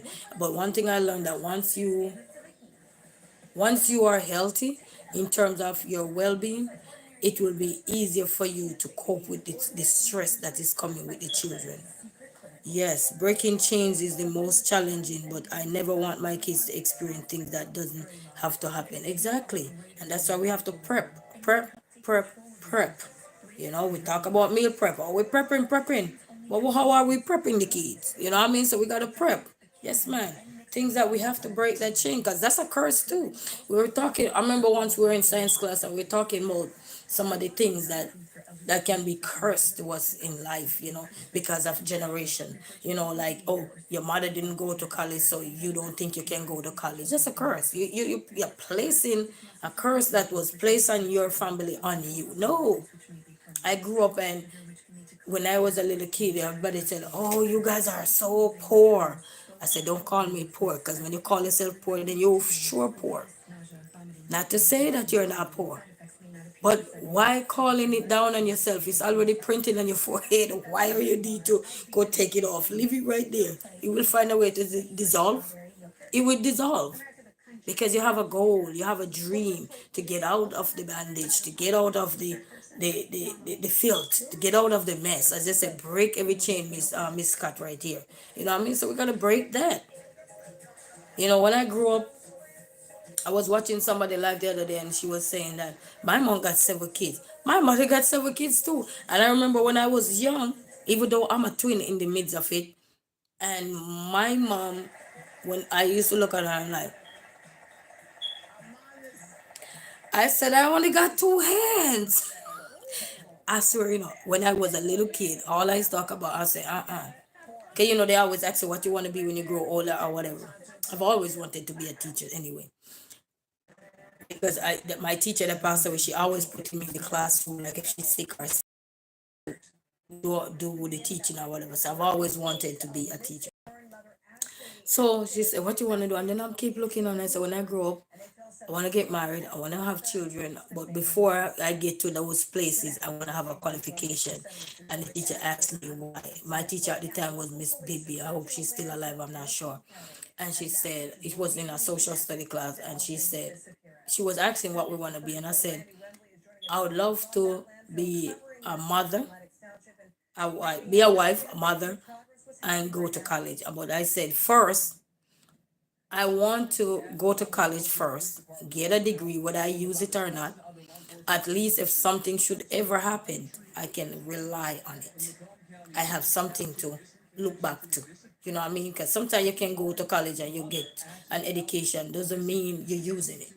But it's good to have, just in case if something should happen, you know, you have something out there and it didn't work. At least you know that you have options, and that option you can always go into it at any time. Because in the world that we're living in, you constantly need teachers. So even if you don't pursue a career now in it, you can pursue it later in it. But always keep abreast of what's going on, so you know how that when you go in there, you're not get lost. Because things are constantly rotating, things are constantly changing. You know what I mean? Yeah. Even now I'm teaching the kids, but one thing I like with this store, we have numbers on there. So if I'm not feeling well, like the other day I wasn't feeling well, my son was able to come and bake. That's why I love my oven. Come and bake.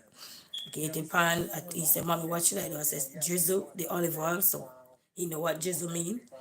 And then he get his fish. Then he get his seasoning. Start him off with one seasoning. A seasoning that include everything already. You have salt, every little thing in there already. You don't need a bunch of seasoning for kids because they will drown it. So you start them off small and then gradually work your way up, step, step, But many times we are hiding things from our children. And I've seen so many parents hide things from children growing up. And then the kids left with a void. Why leave a void? Listen, today is promised to us. Because we wake up, we're alive, we're seeing it. What is not promised to us is tomorrow. But today is promised. Every day you get up and you see today, I say, thank God I hug my children. I love you, son. And before I go to bed, if I'm mad at them, I make sure I apologize before I go. I don't go to my bed mad. I don't do that. I apologize if I went overboard or anything. I apologize. Apologizing is like a book for me now. And so that I don't have to keep getting up in the morning and be mad again. Because when you don't learn to forgive, you get up tomorrow, you're bitter still.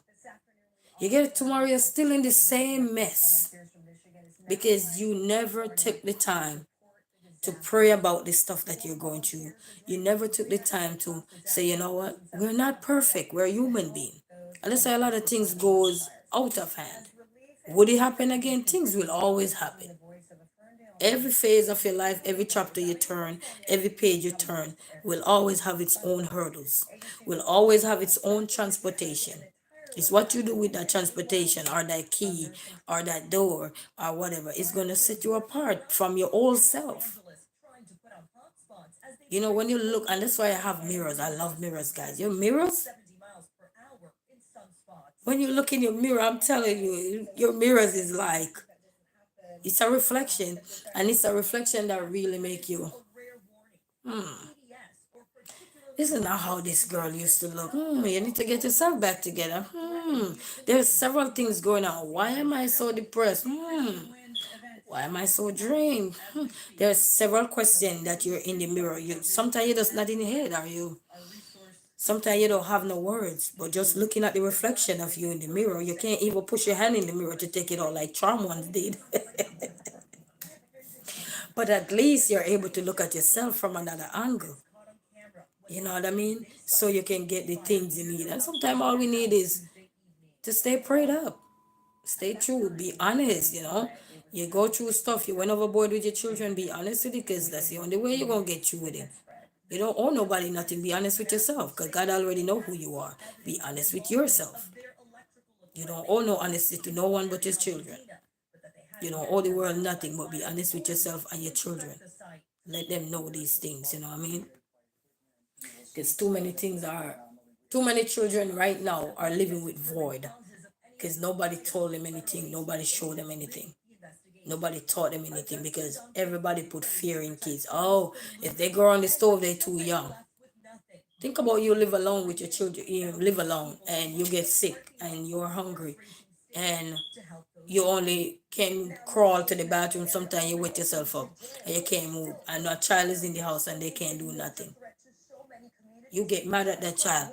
Oh, you guys can't do nothing. You guys can this. You guys can this. Thank you so much, Miss Scott. You start cursing the child, but you didn't teach the child nothing. But you get mad at the child when the child can't do nothing. You send the child for so you can't get mad. Like me, sometimes when I don't show my son certain things, and then I expect him to know, go over there, it's over there. I'm the foolish one. So when I call myself, when I say, then he go like this. When I say, oh, I'm sorry, son, it's over there. He go, mom. Then I hear me go now. I go like this. I'm the dum dum. He said, mom, you're not the dum dum. I say, yes, I'm the dum dum. Because probably I would have called you the dum dum. So I'm the dum dum. And he bust out laughing. He have a good. He said, mom, you're not a dum dum. I said, yes, I'm the dum dum. You know the one where they blow the bubble gum? And he said, you dum dum dum dum dum dum. It was I think it was in a movie. And the potato was blowing the gum and he said, you dum dum dum dum. So that's where I get that little humor from. And I'm telling you, it's. But don't be afraid to have tough discussion with your children. Cut out those madness of the days and time is winding down. Things are happening more frequent and everything. When I step back and look at myself, I feel the same way. Like, hey, what are you saying and doing? Slow down, look at the big picture. Yes, yes. And sometimes looking at the big picture, we got to dissect the picture too. Because sometimes when we look at the big picture, we are overwhelmed. Like recently, I was doing a maths with him. I was saying, why I keep getting the maths wrong? And I had to look at the picture, look at the big picture, and then I had to take it apart to see why was this happening? What was the reason? And I had to fail twice with it in order for me to get the result. So failure really teaches you. You get lessons from that. Lessons that you wouldn't have gotten if you had got it right away, right there and then. Because you wanna see the error. Because you got it correct and you're gonna move on to the next one. But when you fail, it puts you back a little bit to say, then you start to think, then you start to wonder, why am I keep getting this like this? Oh, and then the frustration start to trip. Then your anxiety start to act up if you trouble, have problem with anxiety. So many things start happening. But guess what? In the midst of all that is happening, you're still thinking. Even though you're upset, just think about it. You are literally in the process of your upset. While you're upset, being thinking. Nobody might not know because you're silently thinking deep down. And I was getting, and then I went back and I said to everybody, I'm going to do the same thing again, but this time I'm going to do it a little different. And when I look at that picture, even though the fish was bigger than the other fish, the tail wasn't on the fish. Because if the tail was on the fish, then that fish would be longer. So the tail of the fish was missing. And it take 2 failures for me to figure that out. So it just goes to show that trials and tribulation is natural. It come easy for some, but it's okay. It's natural. been charged with criminal We sexual just have to misconduct. keep going, family. Court records Start to show think, 24-year-old Even Ziegler when things like these are happening, and even though it's not happening to you because it's not hitting home for you because you're not in that situation, but just to show the empathy and the sympathy towards, They say they also you start to think, oh, Ziegler worked for what if I had moved there and I wanted to move there? in a statement. What if I had bought a house there? Now everybody have those questions that wish to live there, envision to live in that specific area. Start to think, and they're probably saying, "Thank you, Jesus. Thank you, Jesus." But somebody will have to still live there. But they're saying, "Thank you, Jesus. Thank you, Jesus." They're not saying, "Thank you, Jesus," because it don't happen to them, but because of God preparation for them. He shift them somewhere else, and that's why it's very important to be grateful for where you're planted. He made no mistake when he planted us somewhere, because somebody gonna need somebody to help right here. Somebody gonna need somebody to come over here because there is something happening here, and this person need help to get from here to here. So you see, you learn about point A to point B and all these things. So we are planted in a way that is only when things happened we realize that these things are real. We're planted there for a purpose. Sometimes you want to move somewhere, and every time you think of moving, you're one step back. Every time you think of moving here, you're one step back. Every time you think of transporting from here to there, you're one step back. It's because God said, I plant you here, and somebody gonna need you to help them. But because the timeline of the help is not gonna be right now, it might be few months later, couple weeks later, and then you realize, and then when that happened, that's when you realize that you were planted there for a reason. You would not know that before, but when incidents happen, then that's when you realize. Like I was living at this place once, and I remember this lady was moving, and she called me and she was saying, "Would you be able to help me move?" And I said, at that time I was teaching and going to work, and I said, when I come home from work, I will be able to help you, and stuff. And then some other things, somebody else was supposed to help her, and they never helped her. So eventually, I had to use my car and helped her to get everything that she needed, and then have to help her put it in the house and everything. So sometime, and I wanted to move. I kept saying I wanted to move, but never moved until after I helped her, and then she moved. Then I think few months down the line, then I moved. Now I'm here, and I have another friend here too, a lady friend. She was called me recently, said she got to move,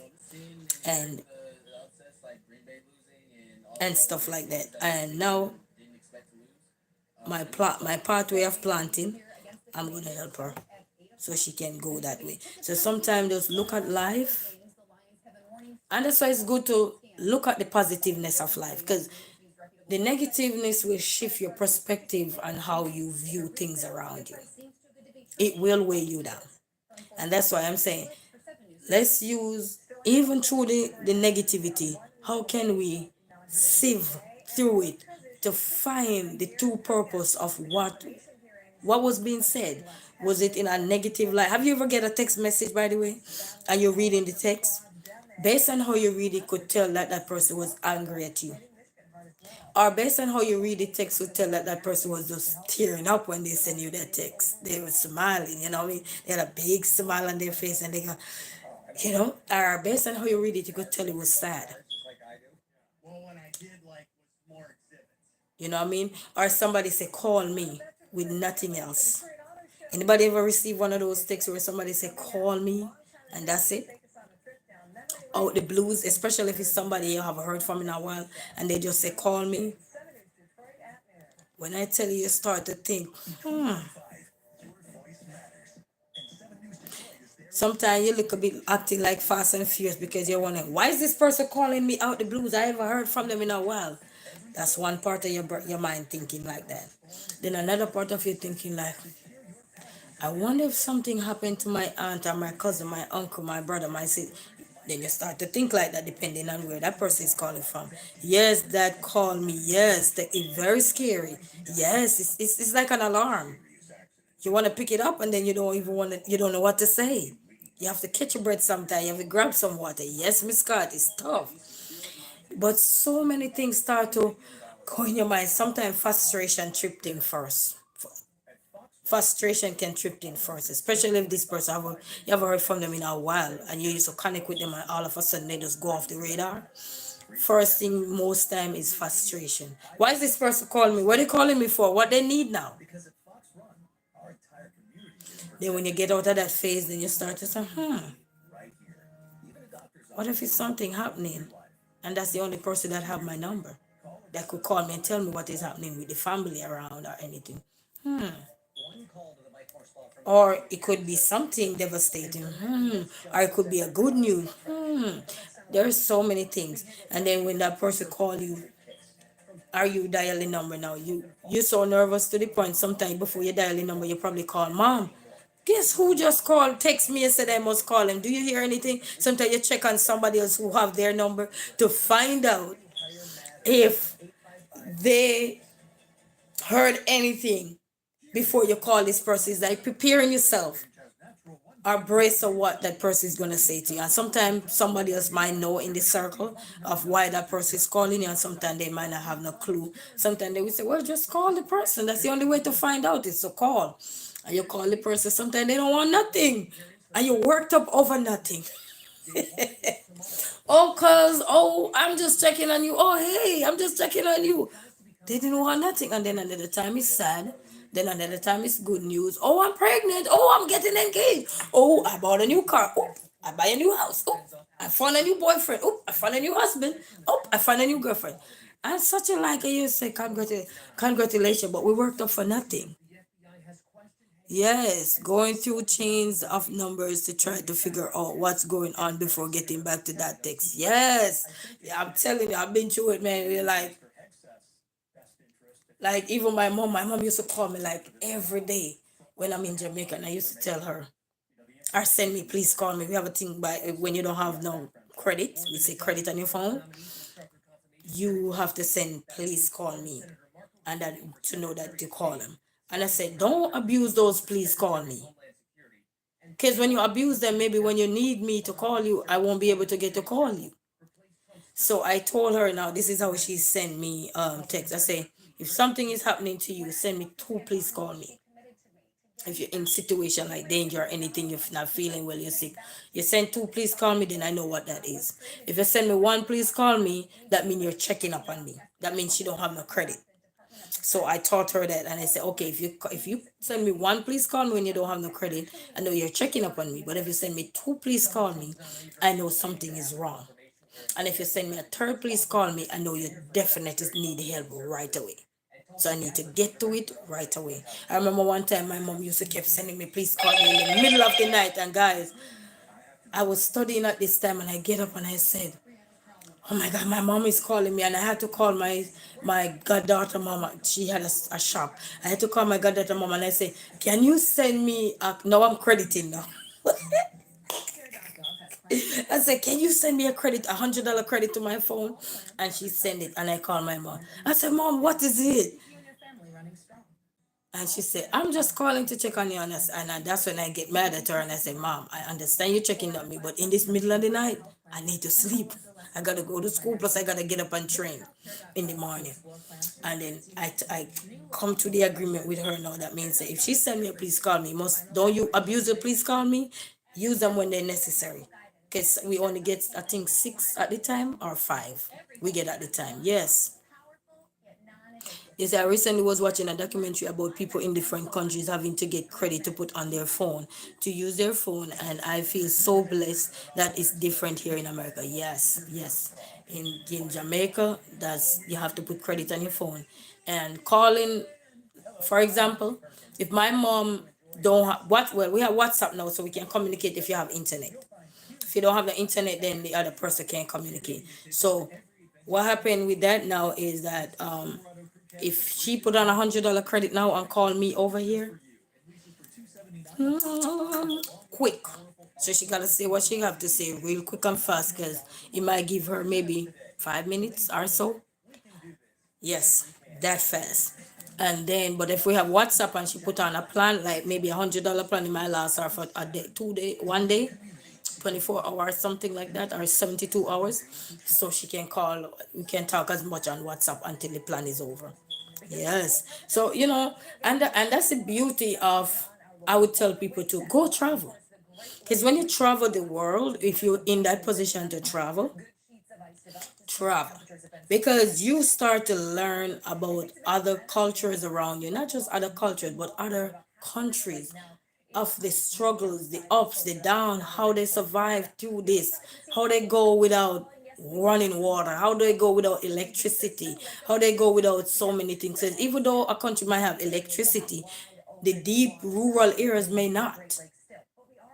They sometimes they have to probably bridge it. You guys use bridge card here, they say bridge it back home when you bridge the light. You know what I mean? So there are several factors that differentiate countries from each other. And then you have some similarities in how people communicate and stuff like that. Different in language and stuff like that, but sometimes they still intertwine in different ways, unique ways. They might not be too distinctive, but in unique ways, you know what I mean? So it's good to travel. Even if you live in, say, New York and you've never been to Michigan, it's good to take a trip to Michigan. Or you live in Florida and you've never been to a Sino area, and you always dream of wanting to experience what everybody, oh, it's so cold. You want to experience that for yourself. Then that can give you the facts you need, because when you travel there, then you say, yes, it is really cold for real, or it's not so bad, because you come when it's not so bad. You know what I mean? So you can able now to pass drawn conclusion that you would never been able to draw on to before. So it's very important to travel. I think, before I station here, was on station here. I'm not a police officer. Wrong word. But anyway, before I reside here, I used to travel and I used to love traveling. And I remember when I was traveling to Canada, and they always say it's good to see what the locals like or everything. And one of the things they said, if a Canadian step on your toe or something, it's not necessarily mean that they're telling you sorry, but that's just their way to hold the peace. Or sometimes they will just give this little smile like this. Oh, hi. And then when you walk past and everything drop. This morning, a warning from health So you go from about a deadly surge in respiratory real quick. illnesses, now at high levels in 35 states. And a lot of people do, because people are so busy. They had their day full, they had their brain full. So I kind of understand it, because sometimes you'll be doing something and you have your day full, and people will see you looking in that direction. And to be honest, you're like a horse. You're not even looking at them. You're on this track, and it's like the things that they use to guard the horse eyes so they can look straight. That's how you look sometimes. You're not looking at nobody. But because you're in that same direction, people will sometimes assume that you're looking at them, and to be honest, you're not even looking. Is when they call to you, say, It's really among all age groups. what? Seeing a increase I'm looking at you. population as well. In Louisiana, And to be honest, sometimes you have more on your plate than what somebody is looking at. But they were looking at you, and then they say you're looking at themselves. report unprecedented And then sometimes people literally stare for no reason. I mean, it's life. So they were saying Canadian like milk in the jars and stuff. I don't know if that's still a thing, but they say in the jar they like milk and all kind of stuff. I was reading up, and then I don't even remember. I traveled to Antigua, and Antigua was very nice too. It was very nice. attribute the spike I would go back there again. gatherings over the holidays. And the Bahamas, I must visit again. I only went to the Bahamas one time. When I went at the time, my sister, this Bahamas was the first place I traveled to when I started traveling. So when I went to the Bahamas, I saw all the leaves on the ground. Mind you, I'm coming from Jamaica, and I'm like, leaves are in these places, because I know I have to take the plane to get there. You know what I mean? So I'm like, leaves are in Bahamas, and I think it was a fall going on there. So when I went there, I said, why is so many leaves on the ground? I become curious, join my sister, shut up before landlord hear you. was so funny because I'm coming from Jamaica where no matter how struggling you are, your yard, your outdoor yard is spick and spank. Even if you don't got no furniture in your house, the house is spick and spank. So when I go to the Bahamas, where they live, and I saw all the leaves, that's when I realized, yes, traveling open your mind 100%. This because I'm like, what? And I remember she smacked me in the mouth because I was very loud.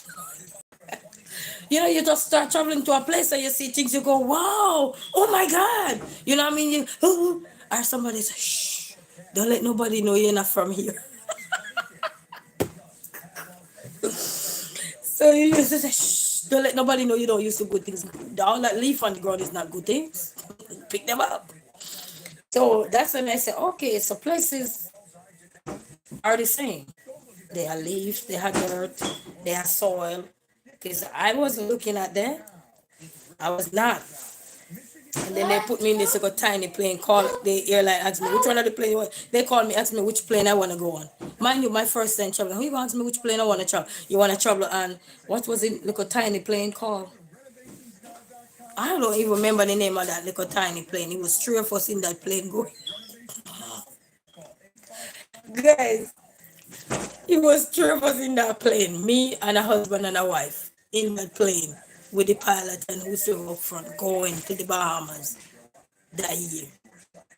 I'm like, what? And it was so tiny, guys. And then I had heard the story. I think of the time when I heard the story was about few other planes had crashed, tiny planes with pastors and everything within that time frame there too, before months before. I take that, I'm like, oh my God.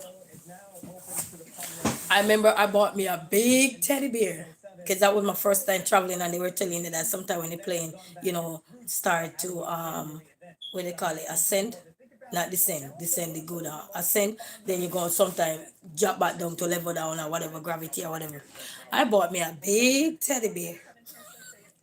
And I remember writing, I had a book on the plane. Guys, I don't know, anybody write on the plane? I got a little book. I think I still got that little book. It's probably not here, but I got a little book and I was writing in the plane, writing in the book, and these are the things I'm writing. I love you, Mom. If I don't see you back, I love you. I love you every day. I was writing in that book like crazy. Because when you hear horror stories, you gotta write. So I had a journal with me on the plane. I love you, Mom. I love you, my aunt. Thank you for helping me to to travel. And I was thanking everybody. I was writing down everybody name in there that I could possibly remember and telling them thank you and I miss them and I love them. And as I was writing, internally, tears was coming down internally, not external, not outside, but internally. Because just the thought of you writing these things is gut wrenching. So I can only imagine somebody that have to write a will. I can only imagine somebody who already wrote their will, the feeling that they were going. Some of these things we need to interview people and see. When you were writing your will, how did you feel? Because most people have wills now. How do you feel when you were writing it and you have to say, okay, if something should ever happen to me, blah blah blah blah blah blah. Yes, it is gut wrenching, but up in that plane, it's no joke.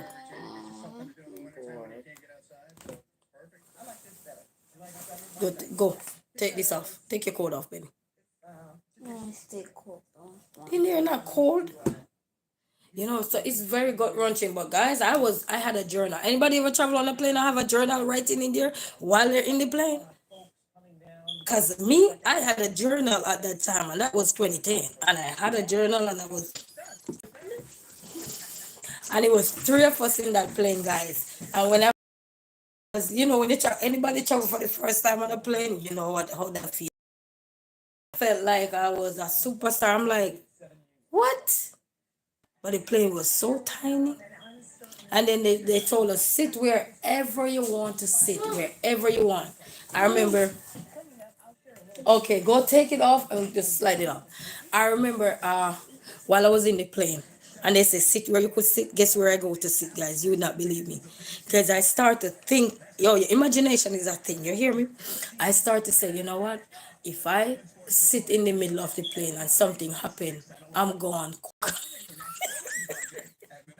I swear, I was thinking like that. Thank you so much, Miss Cat. Thank you for your support, Miss Cat. Appreciate you. And guys, remember, Miss Cat, Miss Simi V, they have a channel, guys. Please go over and support them, guys. Go check them out. Whether you're watching silently or you're just listening in the background and everything. Hey, everybody, please go over and support these people. And thanks to everyone that is in the chat supporting your girl here, Miss Simi V. Big shout out to you and Miss Cat. Big shout out to you. You know, so I was thinking now because it's a tiny plane and I heard the stories before of the things that happen. So I said, you know what? I'm not going to sit in the middle because I'm picturing if I sit in the middle and the plane go down, then the plane go like this. Break from in the middle. So that's how I picture it. Guys, I have a wild imagination. then, and then I say, you know what? So I go all the way down to the wing, closer down to the bathroom, and that's where I sit. That's where I sit. So when I sit all the way down closer to the bathroom, you don't feel much of the effect like when you're in the middle. When you're in the middle, you feel all the gut digging up. So no. So that's what I was thinking in 2010 and stuff. And then till I start comfortable. You know, so it's wild, but I pray that anything that we have to go on, any journey we have to take, any road we have to take, get you a little journal, because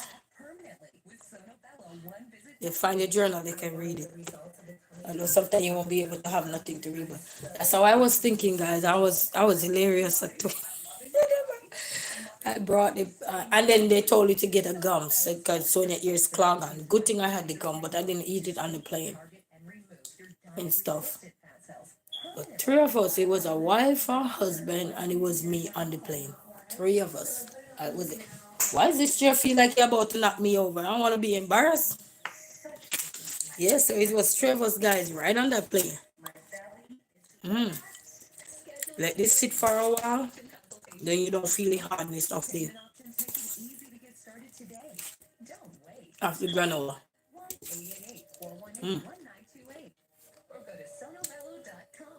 So that's what I had to do, family. Telling about whatever you need to survive, do it. Whatever prep you need to prep your children, do it. You don't have to go raw out and detail into everything. Just try to give them stuff that when they grow older, they can piece the puzzle together. If something to ever happen, then they can say, oh, this lid belongs on here. Oh, that's what mommy was saying, but she weren't clear. She was vague. But at least you were vague, but you give them the beginning and the ending. They in the middle now, they got to figure that out. You know what I mean? So strike that balance with start having discussion. Too many things are happening for us to be lazy or listening to everybody, because the good book so much don't prepare you for what's to come. Because the good book don't even know when disasters is gonna strike, and that's the funny part of it. Or when I mean the good book, the books that they have out there to teach children and guide children or anything, those books don't prepare you for when disaster coming. It don't. You know who prepare your children for when something should ever come? You. Because you already seen it happen before. You already encountered it because you're adult now. So as an adult, you get to see all these things and you can talk to them. But guys, I'm gonna stuff my face and I'm gonna finish helping with this epic before the day done. So this is where I'm gonna leave the video. So hopefully you guys enjoy this little segment, this little chit chat here. I know it was wild sometime. I know it was like a rocky road, you know what I mean? But guys, I hope you guys learned something. Thank you, Miss Scott. I appreciate you so much. Thank you to everyone. You know, manners, love, and respect. So, guys, we gotta go. And while this is getting saggy, I'm gonna wipe him up real fast. I'm gonna be like the biggest pig in the house, you know, because I like my food. So guys, let me give a shout out to everybody who was here in the chat, and big shout out to everybody who watched silently. You know yourself. Thank you guys for stopping by. Appreciate, love, manners, and respect. So Miss Scott, big shout out to you. I need to be on one of your channel again so I could hear your first name. I need to be able to call you by your first name and your last name, you know, for everybody so they can follow you, you know, because sometimes you call somebody by their last name and then people not following sometimes. So I need to be on one of your live again so I could hear how you pronounce your first name, because I don't know if you say Izira or Izar. I don't know. E- Listen, my pronunciation and we call it syllables are worse. I'll get it. I'll get it. I'll get it. Izaru. Izaru. Izaru. Oh Lord, leave it alone. Leave it alone. Go on her live. Let you do it. Nobody call your name better than you sometimes. You know, like when I used to go to school and my last name, people used to call me this and this. My teachers, up to this day, they never call me correct. But anyway, guys, so let me give big shout out to you, Miss Cat. Thank you for stopping by. Love, manners, and respect. I will let you do that name thing there for me. Maybe you do it in a short too. You know, some people don't know how to pronounce my first name. I could do that in a short, so I could watch it short, and I can always go watch it and see how you pronounce your name. You know, that would be a nice one, so I can always understand your name. Because many people struggle with name too. You know, any name that's not easy to call. So thank you so much, Miss Scott, for the love and support, guys. Miss Scott does amazing content, so please go over to support her. And if you're looking to transfer from being not eating healthy to be eating healthy, or you want to dabble into some vegan food, place to be. Hop on over. You're gonna get some true, authentic, home cooked vegan food with everything. You know, I need to try some of those things, but I would have to get the stuff like the butter or whatever to see how that look. All right, and Miss Simi V, big shout out to you as well, Miss Simi V. Miss Simi V have a channel, guys. I need her to dress my son for me. So Miss Simi V, big shout out for you. She does creative character cartoons and stuff like that. That does tap into the everyday life of everything. So please go over and support her. Thank you so much for everyone that was here. I think that was it. I know Jamal was here. Honesty Love was here. Miss Sinapback Trishana was here. So big shout out to everyone. And Miss Sinapback, guys, go over and support her as well. She have a channel, and guys, she did all month long is her birthday. Friday was her official birthday, but all month long she's ringing in her birthday until the month is done. So please to go over, guys, and support her. You know, it's always support matters, you know. Thank you so much. And Jamal Williams. Jamal Williams, I think Jamal Williams. Jamal, you have a channel? I think I've been on there before, but I can't even remember. So these are the things I need to get back up. I'm slacking up. I need to get back up. But let's get my mind and everything together. So thank you guys for stopping by, for everybody that was here. Love, manners, and respect to every one of you. So Miss Scott, Miss Sinabag, Miss Jamal, and Miss Honesty Love, and everybody that was here. Love, manners, and respect. Honestly, didn't have a channel, so just to everybody else. So until then, guys, we say peace out. Right? And Miss Scott probably make a short for me with your name. Many people can pronounce my name, so here you go. Boom! I guess make a short for me, Miss Scott. All right, I'll see you. Bye. Thank you guys for watching, and to all my silent partners, I call the ones who not want to be public, who are watching silently, I say thank you guys so much. And to all the subscribers, you know, whether you're watching or not, but you know, you still have your subscription with me, supporting me still. Appreciate you. Thank you guys so much. And if you have a channel and you're not on here or anything, or you're here silently, you don't want to pop in or anything, leave me a comment on one of my videos. I can check you guys out. And the 24-hour rule applies too. All right. So until then, guys, peace. Did you finish that